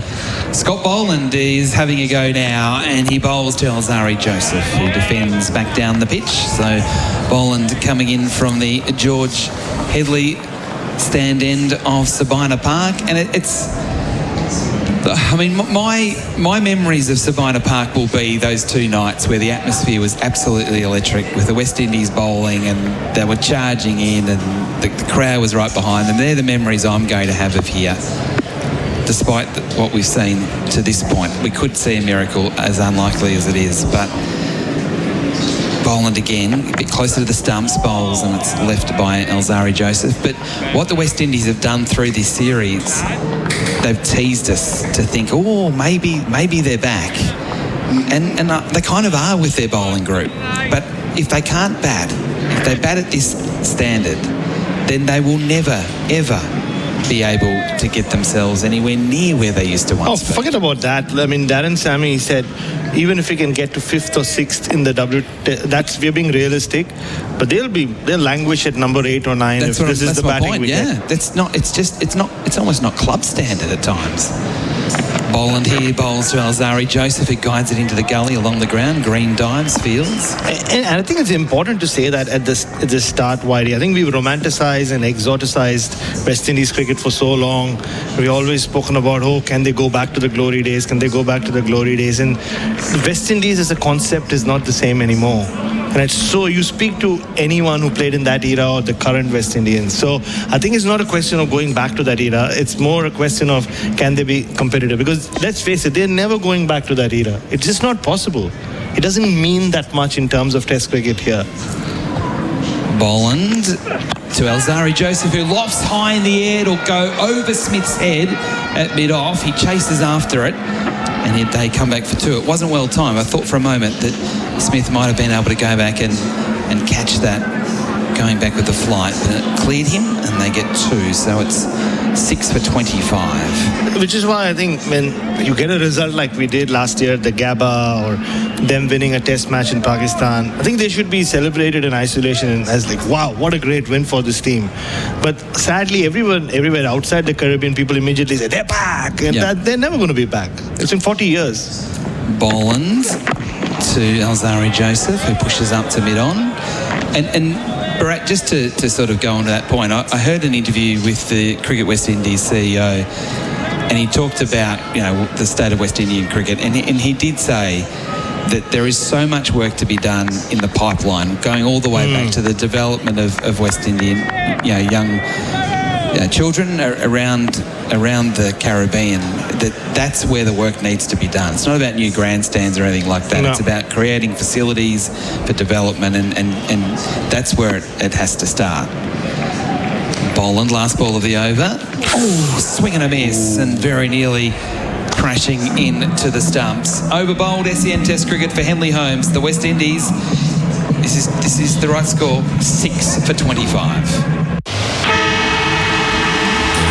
There's only one official hot dog of the MCG, Don Footy Franks. From the first bounce to the final siren, Don's been fueling footy fans for nearly 50 years. So when you're heading to the game, don't settle for anything less than the real deal. Whether it's topped in sauce and mustard or loaded your way, nothing beats a Don Footy Frank, the official hot dog of the MCG.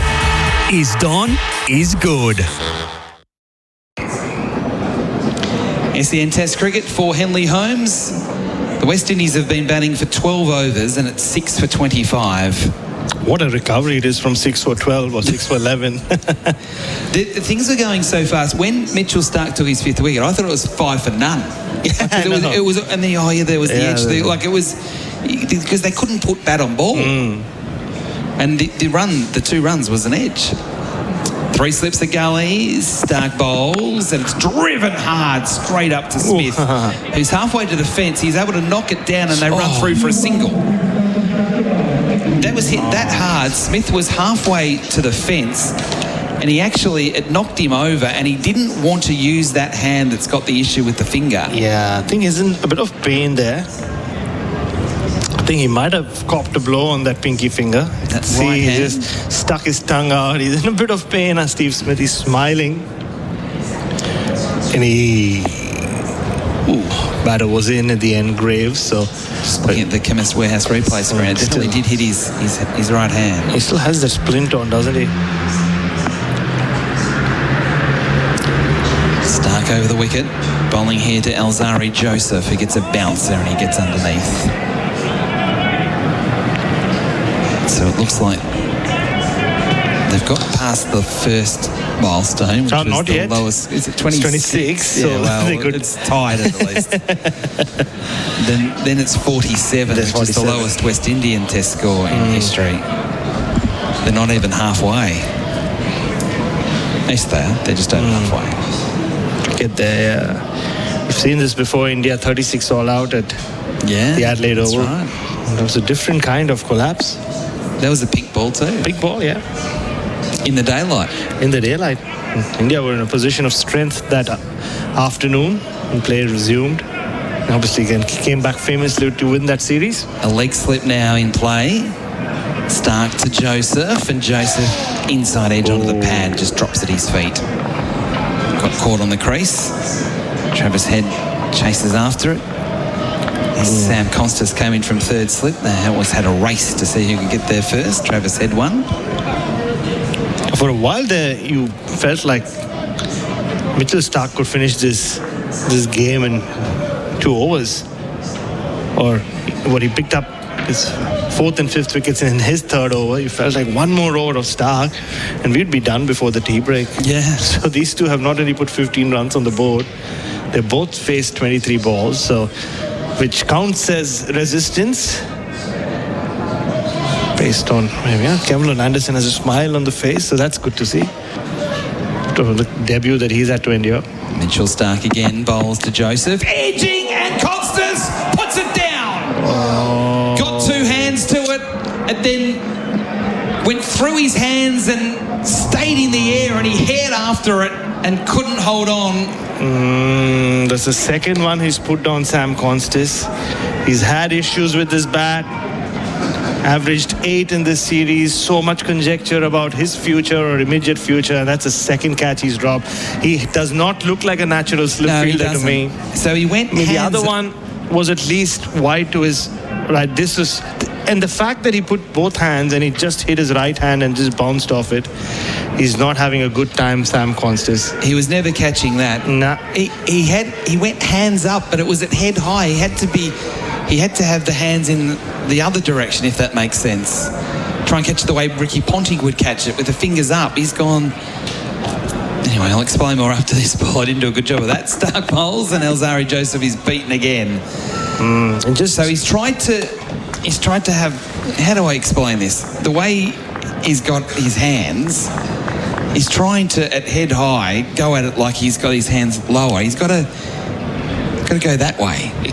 I know we're on radio. No, I know. This is great radio. But but there is a camera in every radio box these days. So if you're really interested, reach out to the SEN producer and you know what Adam White was talking about. But no, I think it was such an unnatural slip fielder. That's not how slip fielders react when a ball goes to their right, especially a third slip. No, it's just totally unnatural. Yeah, and Mitchell Starc, grimace on his wasn't face. happy. It's the second time he's been let down by Constis this afternoon. Yep. Last ball of the over. He bowls a bouncer. Doesn't get up as much as what everyone thought, but Joseph was able to get underneath it. Over bowled. I'll try and explain again what he should have done. 6 for 26. Tyre Power scoreboard. Spending too much time in the shed used to be an issue. But with IMAR's new loyalty program, aptly named The Shed, I can now spend as much time in the shed as I like. You see, The Shed gives tradies insured with IMAR cashback rewards from heaps of brands, like Tilmar, Pet Barn and JBL. So now that my business is insured with IMAR, I can enjoy great cashback rewards. Visit imartheshed.com.au. The tradies, mate. That's IMAR. Poor old Sammy Constis, SEN Test cricket for Henley Holmes. Can't score a run, can't take a catch. Yeah, Sam Constis just tried to apologise to Mitchell Starc. I don't think there was any response from him. Twice he tried. Pat Cummins and Mitchell Starc were having a chat, and Constis very sheepishly walked across, put his hands up. Sorry, Mitch. I don't think Mitch Starc really is in the mood. It's a hot day. He's steaming in. 178 the West Indies need. Scott Boland coming in again. Bowls to Greaves. Edging this time it's caught. No problems from Big Bo Webster. He doesn't drop them. And Scott Boland gets in on the act. Greaves out for 11. And it is 7 for 26. They've not gone past 26 yet. The lowest ever score in Test history. It's still under threat. And well, how often have we said it? Speak of slip catching, nobody does it better than Bo Webster. If a ball goes in his direction, you won't see it again. The ball disappears in his hands. They're like buckets. Greaves out for 11. Arguably the West Indies' best looking batsman is out. And their most destructive batsman is about to come in, Shamar Joseph, who only knows one way. This is finishing quickly. Very, very quickly. Yeah. Look, they could save on electricity today here in Kingston. The lights won't be needed.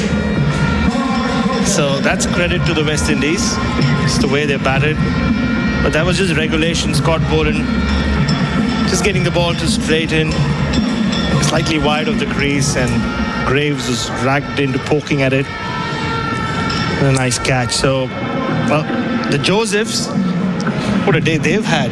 They were sensational this morning. Well, they were brilliant with the ball. They took 9 wickets between them for Belgravia Apparel for Quality New Balance cricket team wear across Australia's second innings.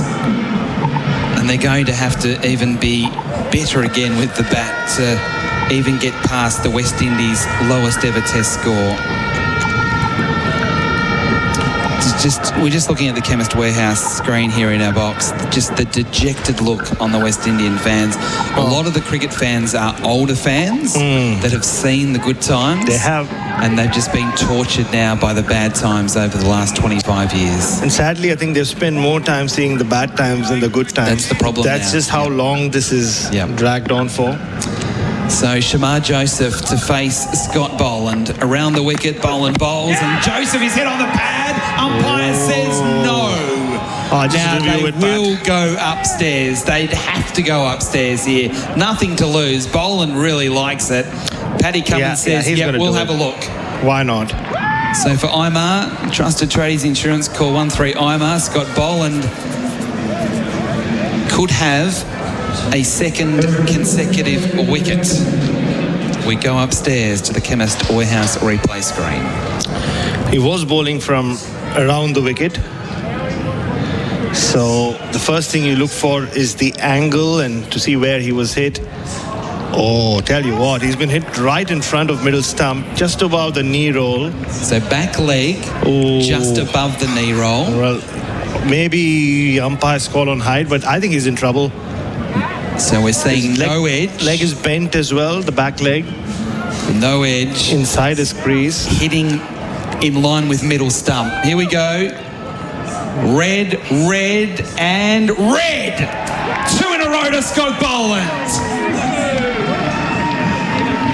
8 for 26. And now it's Scott Boland's turn to be on. A hat-trick. Well, and they're still on 26. The record's still on. You're still listening to this in New Zealand. Tune in. It's been yours to keep for so long. I tell you what, if you ever wanted to be on a hat-trick, it would be bowling to a West Indian number 10 with the score 8 for 26.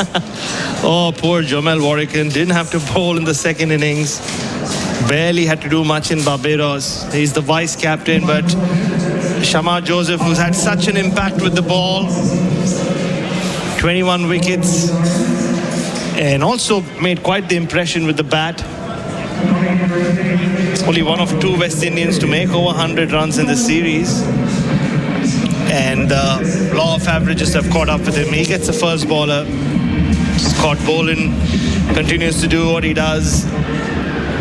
That Every ball time he has coming a back ball, a long way. Yeah, that just looked out, didn't it? It did look out. Even from where we are, 200 metres away, hitting the top part of the middle stump. So, 8 for 26.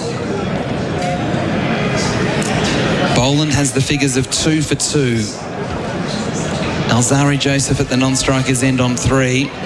Warrican to come out to face the hat-trick ball. Mitchell Starc was on a hat-trick earlier. Didn't get the hat-trick, but still had 5 for 2 at one point. Scotty Boland has a chance for a hat-trick. Look at all the fielders. 4 slips, gully, leg slip, short leg, short mid-wicket. They're all in catching You positions. won't get a better chance, Scotty. You will not get a better chance. Scott Boland, in he comes, bowls to Warrican. Boom! Scott Boland has a hat-trick!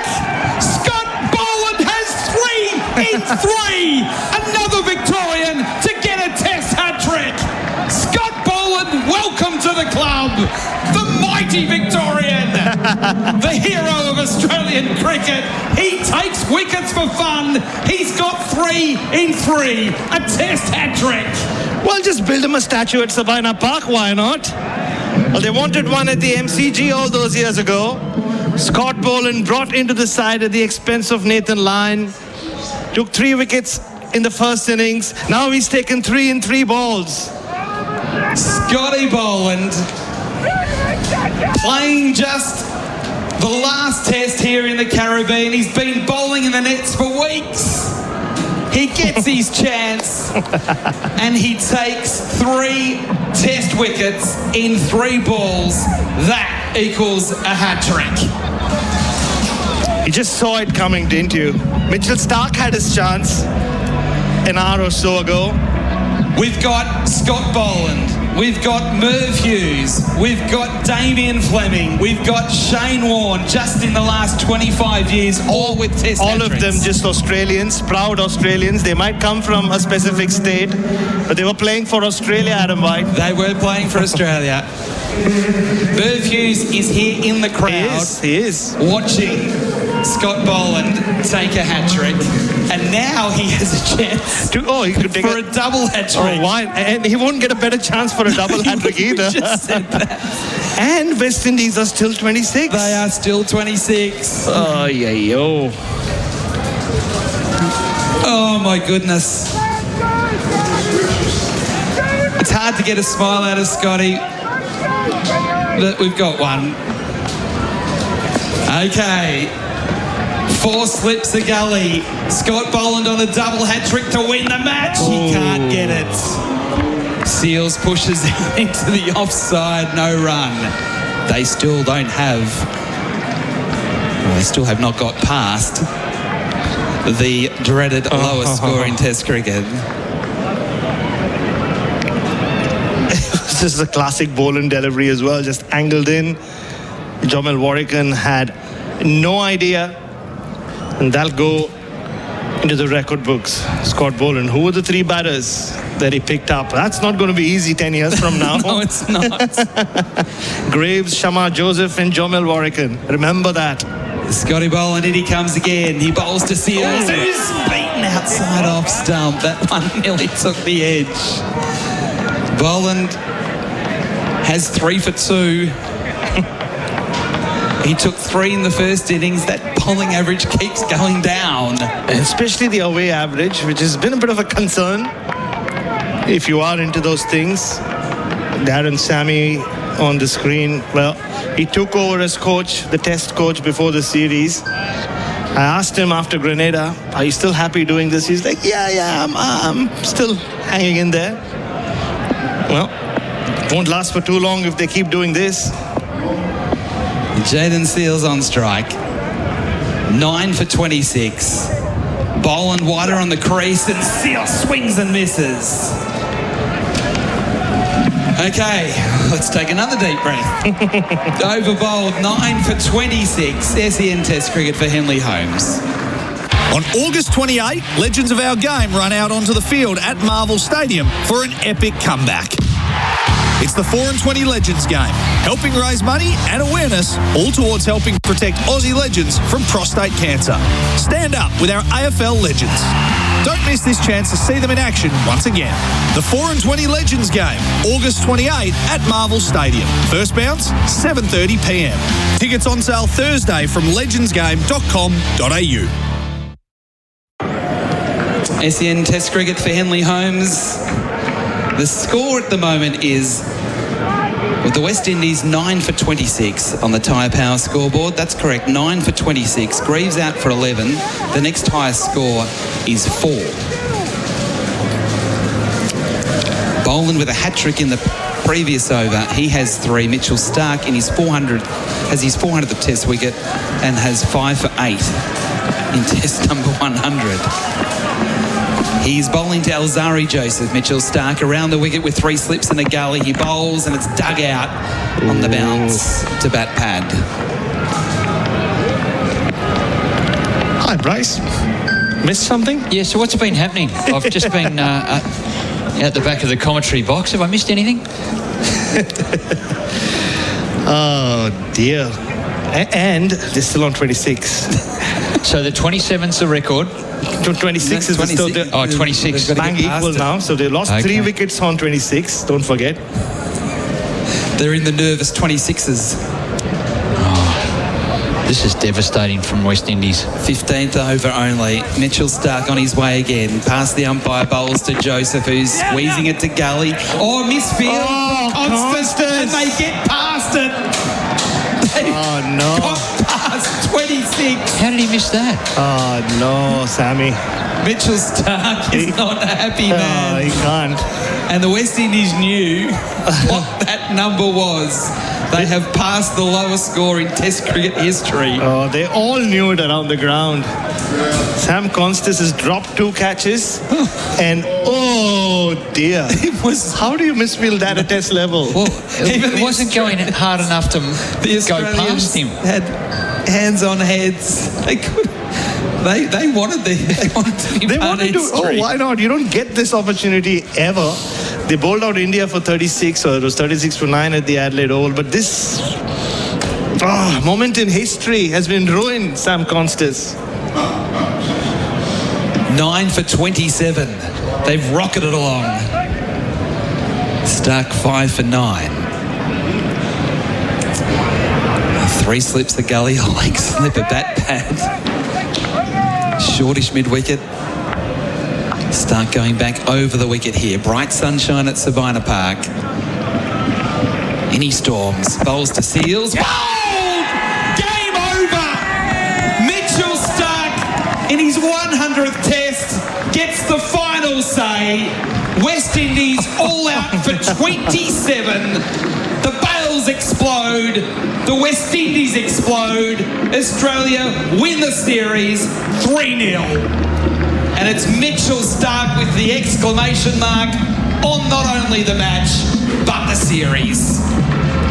Well, 30 years ago, Australia came here to Sabina Park and dethroned the West Indies. After 15 long years of West Indies being unbeaten, they picked up the Frank Worrell Trophy. 30 years on, they might have well ended West Indies cricket. This was shambolic. Yes, we'll talk about Mitch Starc and his 400 wicket. Yes, we'll talk about Scott Boland and his hat-trick. But this has to be one of the worst batting performances ever in Test history. Just avoided the world record by 1 run. 27 all out. And Australia have annihilated the West Indies in front of some heartbroken fans and have won 3-0. Well, Bharat and Bryce, you jump downstairs. You've got the interviews and all the presentation. We'll get Andrew Mason to come back in as well. Just a final word, Bryce, before you go on what you've just seen. Well, quite remarkable. Mitchell Starc, 6 for 9 he ends up with. 7.3 overs, 6 for 9. And he's had two drop catches as well. So it could have been even more outstanding. And in amongst that, Scott Boland took a Test hat-trick. This is the most extraordinary afternoon of cricket at Sabina Park that you could ever imagine. A handful of Australians are here to see it live. And, well, right across the world, there are shockwaves in this performance. All out for 27, the West Indies. At 22 past 4 local time, so not even 3 hours of play on the final day. The Australians are starting to leave the field, shaking hands with the West Indies. We'll have the presentation down on the ground. We'll have interviews post-game. We've still got the new ball as well for Cobram Estate, where we try and make sense of what's just happened. But I can tell you that the West Indies have been all bowled out for just 27, 1 run more than the lowest completed score in Test cricket. We saw 6 for 9 from Mitch Starc. We saw a hat-trick from Scott Boland. We saw Mitch Starc's 400th Test wicket. We've seen it all. Just when you think you have seen it all, you see that. I don't know what to say, to be perfectly honest. It's hard to believe it.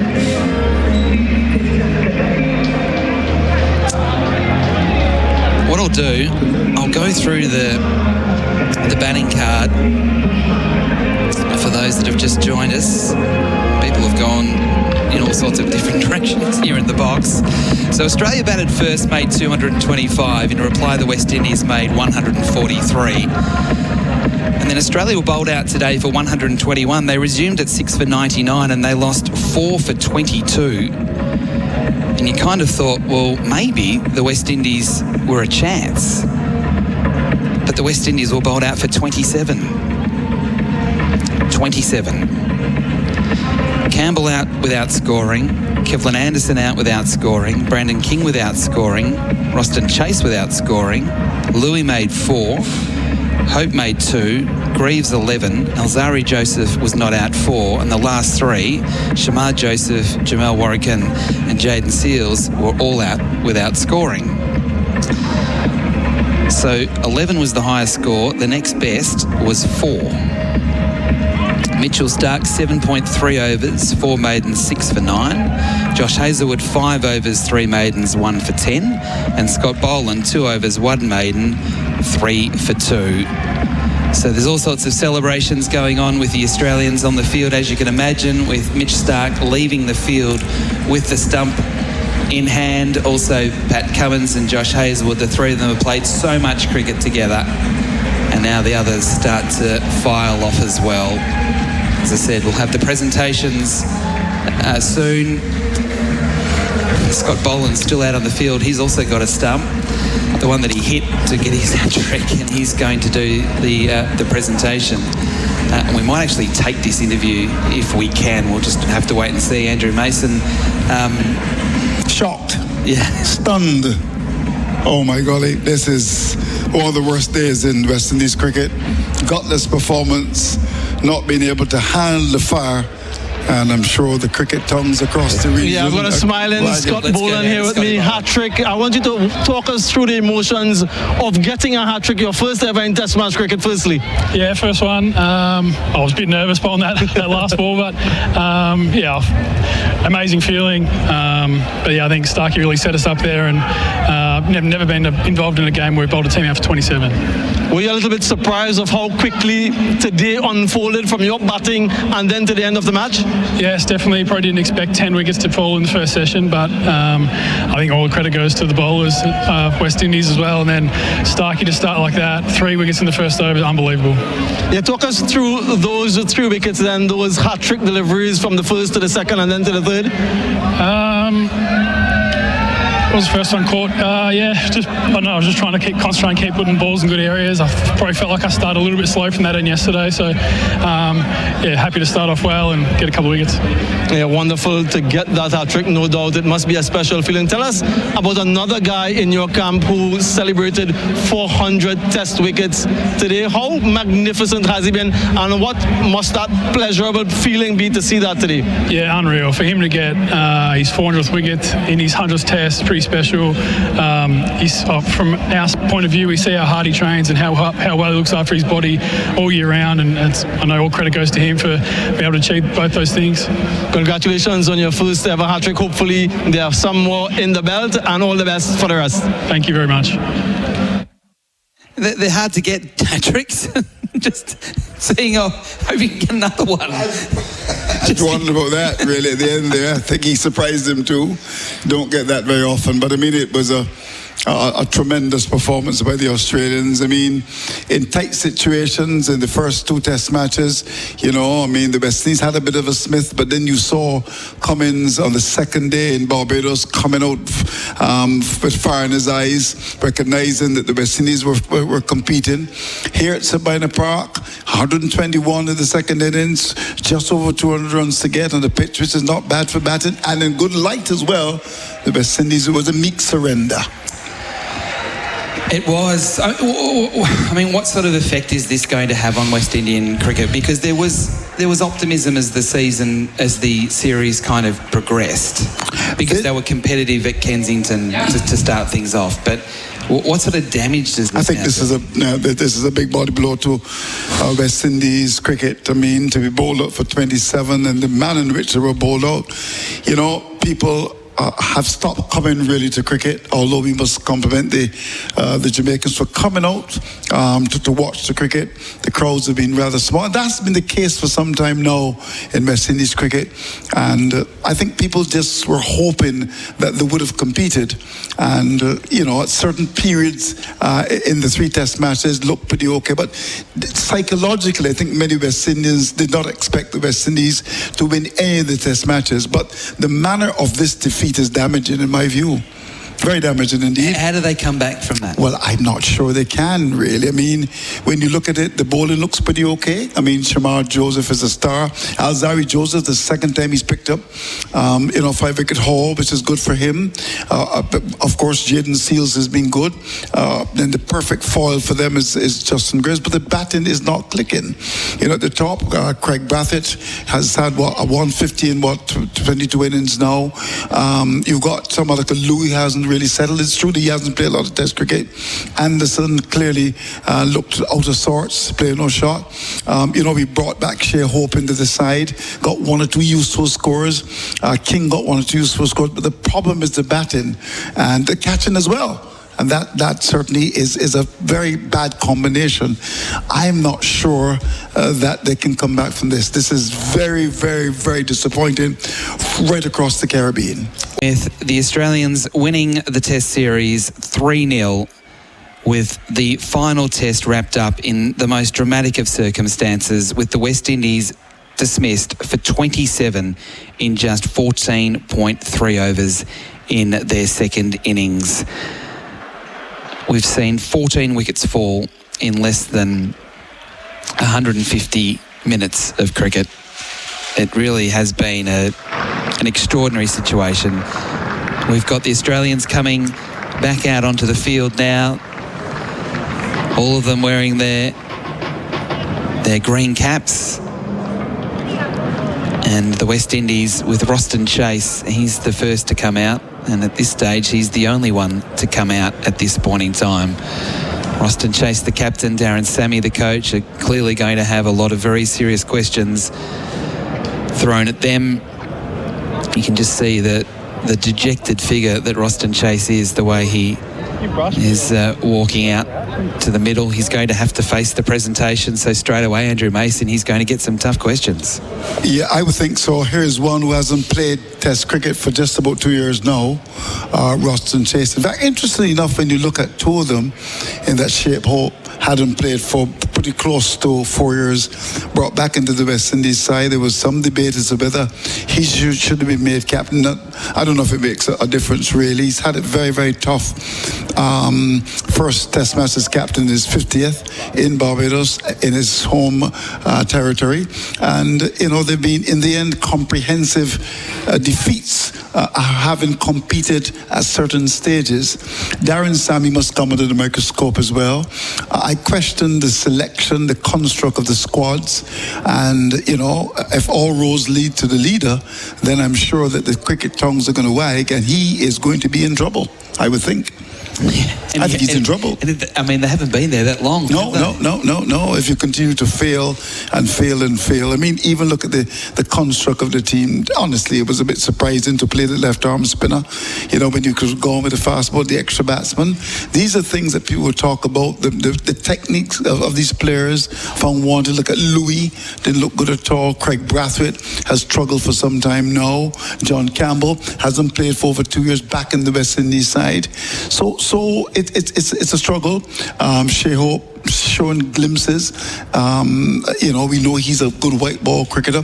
We also saw King doing the same thing as well. Back to Let's go down to the official presentation. We've just seen the conclusion of this third Test match, the final one of the series, and things really have unfolded quite rapidly here.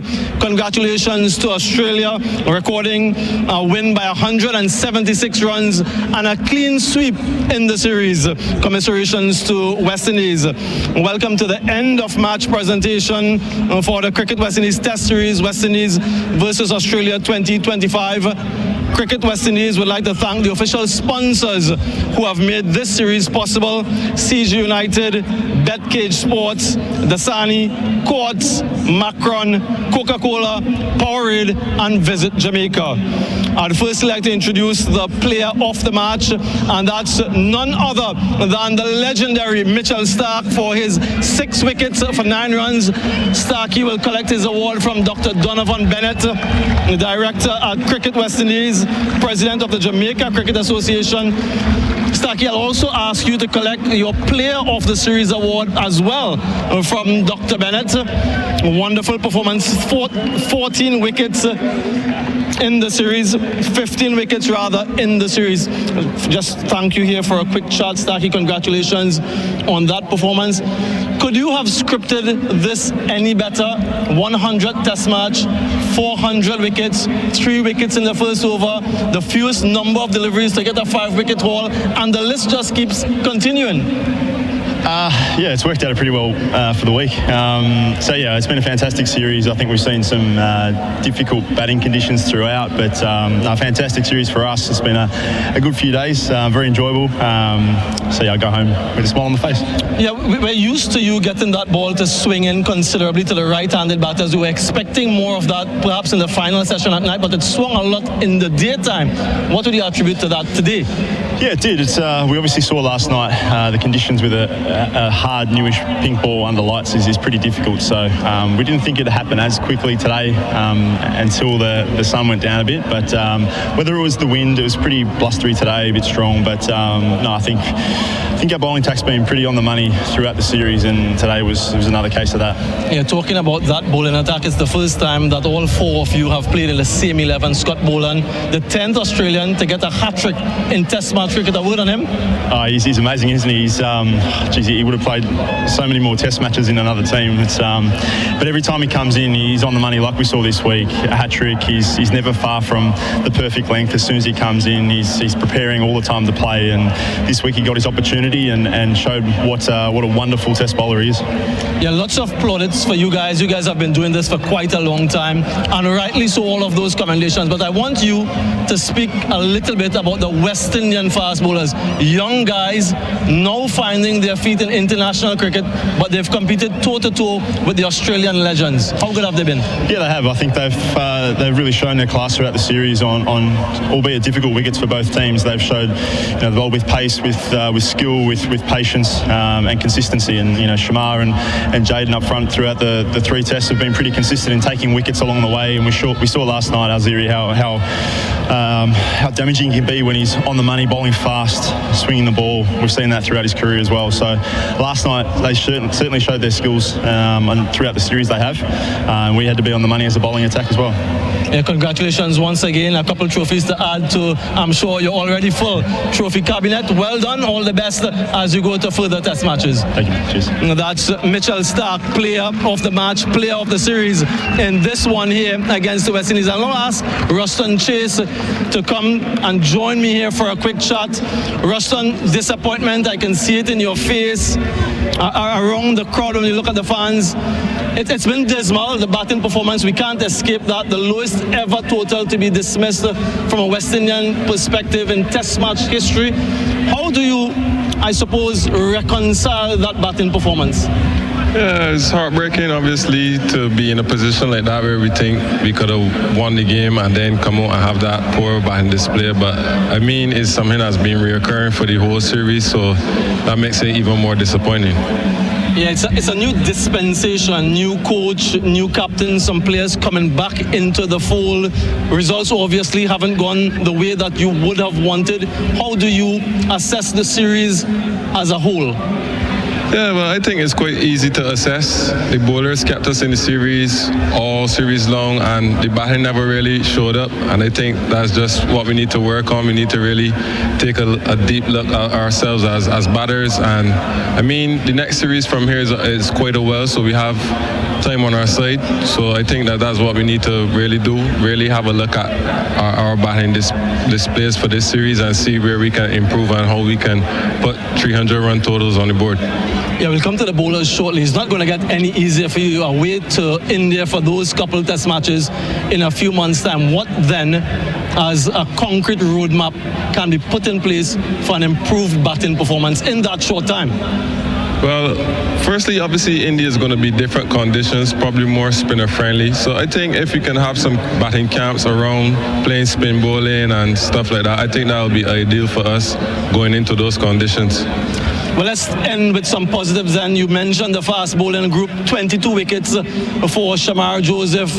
Only one person has gotten more than him in a test match series of 3 or more in the West Indies. Jaden Seals, Alzari Joseph, career best today. Justin Graves, he's been chipping in. What would be your words to those guys who have fought consistently for your team? I would obviously like to congratulate them. They've done well. They've done an outstanding job. I mean, every time I called on them, they were ready and willing to give that effort. They've been putting in the hard work even before in the camp. And we said we're going to expect big things from them from what they were doing in the camp. So I just want them to obviously bask in their success a little. Obviously, we didn't do great as a team, but as a bowling unit, I thought they did very well. But I don't want them to rest on the laurels and feel that they're turned the corner. Just want them to keep striving for greatness and continue looking for that great performances. I want to thank you for your time. I know there'll be some soul searching and some introspection. I want to wish you and your team all the best as you continue on your journey. Thanks. Ruston Chase, the captain of the West Indies team, commiserations to them. It really has been a struggle for them, but it hasn't been a struggle for this man, Pat Cummins. 3 from 3, a perfect start in this World Test Championship cycle for you guys. Sum up firstly this match and the series for us. I mean, this match was madness today. Just seemed to be played in fast forward. But no, great series. I think, every test match there was some testing moments where it felt like, it could have gone either way. But I'm, really proud of the group, how they managed to find their way through those. Pretty challenging for the batters the whole series, but good contest. We'll talk a little bit about the batters shortly, but some special performances we saw today. Mitch Starc, Centennial Test, 400 Test wickets. I asked you before to tell me about him. What else can we say about Starkey? Yeah, look, I don't know. I think, when you talk about 100 tests, you talk about, resilience and, skill, but fitness and all those things. But I think today showed the real Mitchell Starc, what he can bring to a team, which is out of nowhere, tear an opposition apart and win a game for you. He does it consistently in any format and, feel very lucky he's on our team. Another one who did really well today, Scott Boland, hat-trick, only the 10th Australian to get a hat-trick. It's not often that he gets to play, given the battery of quality that you have. Him in the team along with the others, that hat-trick, tell us a little bit about that. That was great. He's had a couple of moments where he just gets on a roll. Today that was... three classic Scotty Boland wickets all right at the stumps, or not far away, and really happy for him. He's spent a lot of time kind of running the drinks in the past year or two when the other three guys are fit, but we know his quality when he does come in. Yeah, let's talk a little bit about the batting now then. 71, your highest score in this 3-match test series. Steve Smith with that score. And we've spoken a lot about that top order and the continued struggles. How much do you, I suppose, take into account the conditions and what they're doing and reflect on the batting performance? First of all, you got to, understand it's really tough. I think this series is as tough as you're going to get. So it's, about trying to make contributions. This game, a couple of 40s was, worth probably 80 or 90 in other games. That can be match winning, especially in this game where, you ride out those tough periods and maybe it opens up the game for you when it gets a little bit easier. But, you got to be realistic. A few guys probably didn't have the series they would have liked. You look at it, could you have found ways to score runs? You've had another crack at it, but as long as you learn from it, get better, that's the main thing. Well, I want to congratulate you once again. I want to take that mic from you. I want to go and collect the trophy, the Frank Worrell Trophy from Dr. Donovan Bennett. Australia champions of this Test match series, completing a 3-0 series win. Pat Cummins collecting his trophy, and now he'll join his teammates who are positioned just behind the champions scoreboard. Congratulations to Australia. Congratulations to Pat Cummins. So Pat Cummins takes the trophy across to his teammates behind the placard that says West Indies Test Champions, and the champions of the Frank Worrell Trophy in 2025 are the Australians. A 3-win series, a clean sweep, 3-0, starting in Barbados, then to Grenada, and now here in Jamaica. Andrew Mason's going to come back and sit alongside me for the next 10 minutes before we wrap things up. Then a little bit later on, we'll have the new ball with Bharat Sundaresan for Cobram Estate as well. We'll hear from some of the players, interviews downstairs as well. We're actually seeing Roston Chase do a press conference where there's quite a few West Indian journalists as well as Australian journalists to face the music. Andrew, back to you. You heard what Roston Chase just said. Well, I've heard it before. They say the same thing. We got to improve our cricket. We make the comments that the batsmen are not doing what they should do, and we know that. So we've grown accustomed to this. And I think it is actually affecting the psyche of the Caribbean man. I mean, when you look at the halcyon days of West Indies cricket, people from all over the Caribbean, if there's a game in, say, Barbados, prime ministers would take private jets. The Bermudans, 500 or 600 of them would come. People from New York, West Indies would come to Sabina Park. They'd come to Kensington Oval. Those were the days. But ever since the West Indies started, in fact, it was Australia who came in 1995 when they won that great captain Mark Taylor, things have gone downhill slowly. but now it's going with a tremendous pace, and you really feel that they are in the dumps completely, and it really is going to, and you said it's damaging, it is very damaging. People are going to continue to stay away from cricket. It used to come in their numbers. I mean, Sabina Park can hold, I think, maybe about I don't know, 15,000 people, but on average you had about 4,000 coming. Kensington Oval is supposed to hold about 14,000. On average you're getting 4,000 or 5,000 people coming. So if they continue to perform so poorly, less and less people will come to watch the West Indies side. So Bharat, Sundaresan and Bryce McGain will chat to Mitch Starc after his history-making performance in his 100th test. So we'll hear from that a little bit later on as well as part of the new ball, and we'll put it up on our social media platforms as well. So we've got the white ball games to come as well, the T20s, firstly here in Jamaica. Right, they're two. So can the West Indian fans separate the two and turn up and say we're better at this form of the game? I think they have, and it is pretty clear to me that the West Indies team is best at T20 cricket. And I want to make the distinction between T20 cricket and one-day cricket. It's a bit longer, and the concentration span of the West Indies cricketer worries me. Yes, T20 cricket, you're going to bash, and you can win. But every time you have to go there for a whole day, you're not fit. I'm not sure that the team is as fit as it should be, and they're built under the pressure. So that's my concern.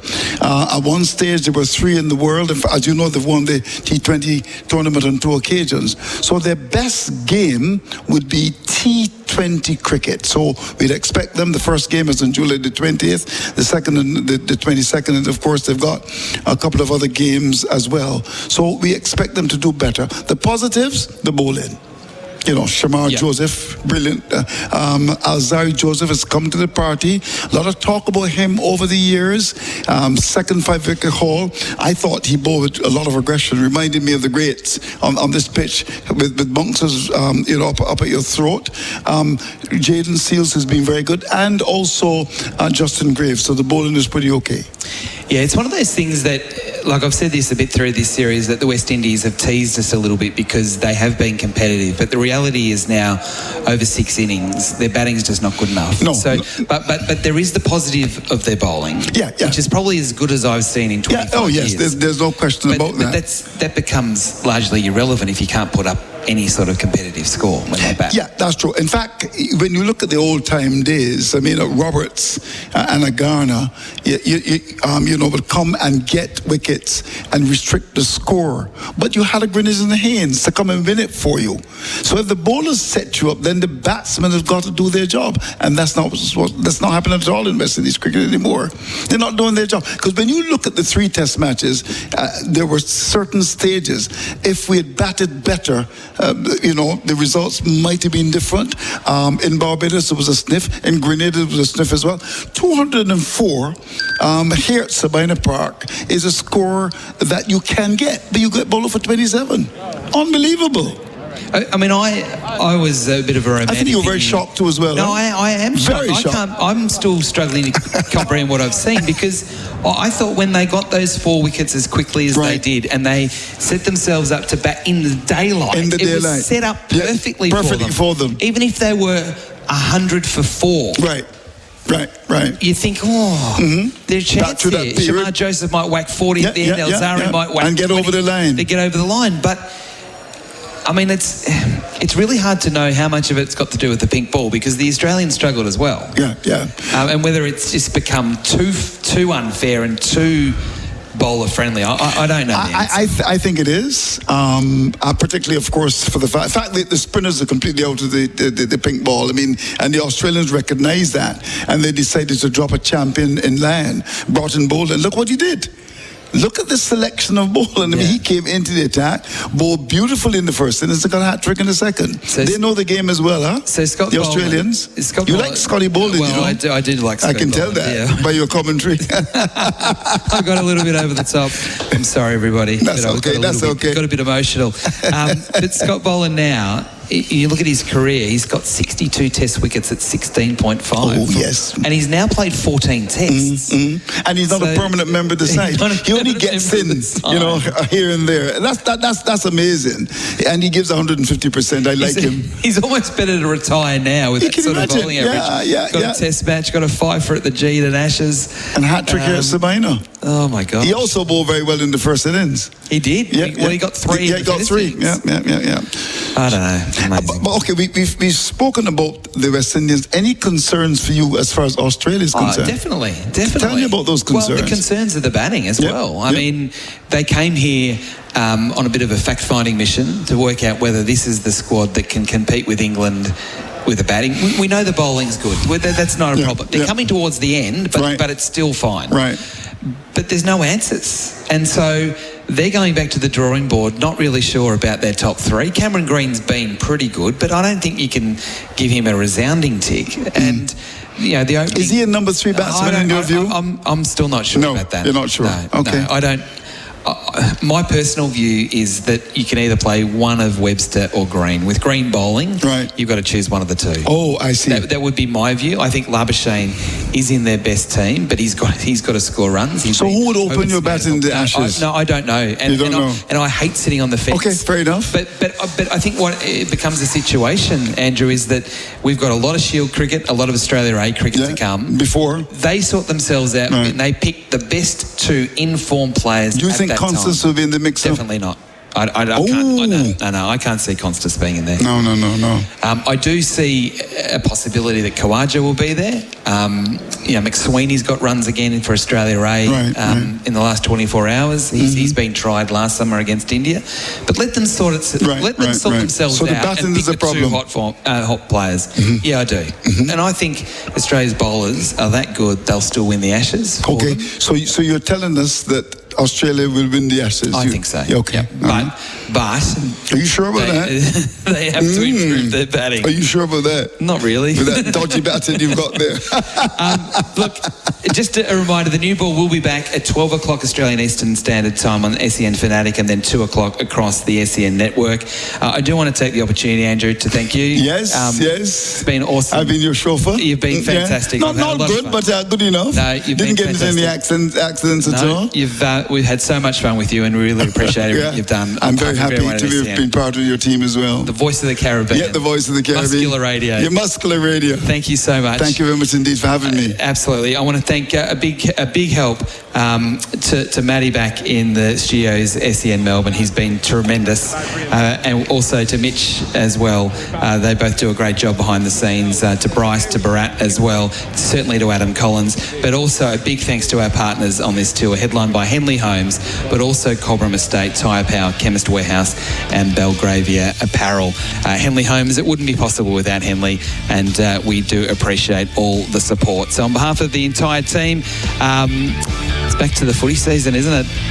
Cricket again soon enough, but we hope you've enjoyed our coverage from the Caribbean. We've certainly had a lot of fun. Until next time, enjoy the rest of your day. Mate, if I say the word laser, what do you think of? Laser tag? Pew, pew. No, you clown. Laser cutting? Close. Laser welding? Correct. Roofing and Sheet Metal Centre can laser weld stainless steel in gauges down to 1.2 mil. Stainless steel roofing and rainwater products have a longer lifespan, are more resistant to corrosion, plus they look great. And with a lighter gauge stainless steel, you can get these benefits for less. Visit rscentre.com.au/stainless steel. Powered by Signet. Good morning. I'm Nate Gardner with SEN News. Australia has wrapped up the Test series against the West Indies in emphatic style, winning the third Test in Jamaica by 176 runs. Mitch Starc taking the final wicket of the game, as heard here on SEN. Any storms, bowls to Seals. Gold! Game over! Mitchell Starc in his 100th Test gets the final say. West Indies all out for 27. I'll have more in sport. The City of Melbourne is coming to the defence of Lord Mayor Nick Rees and his hefty travel bill. The Herald Sun reports he's claimed more than $114,000 in travel expenses since becoming Deputy Lord Mayor in 5 years. The council claims the cost reflects the high demands of the role to attend a wide range of official engagements. Dramatic footage shows the moment a bystander wielding a chair brought down a man who allegedly stabbed another man in Melbourne's north. The 54-year-old accused is undergoing a medical assessment to determine if he's fit to be interviewed. It's after allegedly stabbing a 44-year-old outside Moonee Pond Central yesterday afternoon. And the Prime Minister says he won't back down over the government's election promise to transfer the Port of Darwin back into Australian hands. Anthony Albanese says he'll be standing firm on the issue when he meets Chinese President Xi Jinping today. They'll also talk through economic and trade ties, green energy and climate change. Up next, SEN Sport. Just repeating, Australia has bowled the West Indies out for just 27 to win the third test by 176 runs. Mitch Starc in his 100th test, the man of the match, after taking 6 wickets in the second innings, including 3 in the first over, and Scott Boland claiming his first hat-trick. Next up, it's the T20 series that begins next Monday morning. Belgravia Apparel, in partnership with New Balance, is now the official apparel supplier for KFC Big Bash and Weber Women's Big Bash Leagues. And Belgravia Apparel give community cricket clubs the same opportunity, offering high-quality New Balance playing, training and off-field teamwear. Plus, place a club order by July 17 and you'll enter the draw to win 20 GA tickets to take your team to a Big Bash game in your state. For all the details, follow Belgravia Apparel on socials. T's and C's apply. Round 19 on AFL Nation. Dane Zorko and the Lions take on the Bond and the Dogs. Live this Friday night on your home of sport, SEN. Midday Madness with Dwayne Russell. You call, you get on. That's the Midday Madness guarantee. Every day from 12, right here on your home of sport, SEN. Melbourne's weather, a shower or 2 with 14 the top today. A cloudy day for Sydney with a max of 15. And blue skies for Brisbane, sunny and a forecast top of 24. And SEN is your home of AFL and NRL, live on the SEN app. Breakfast with Mark.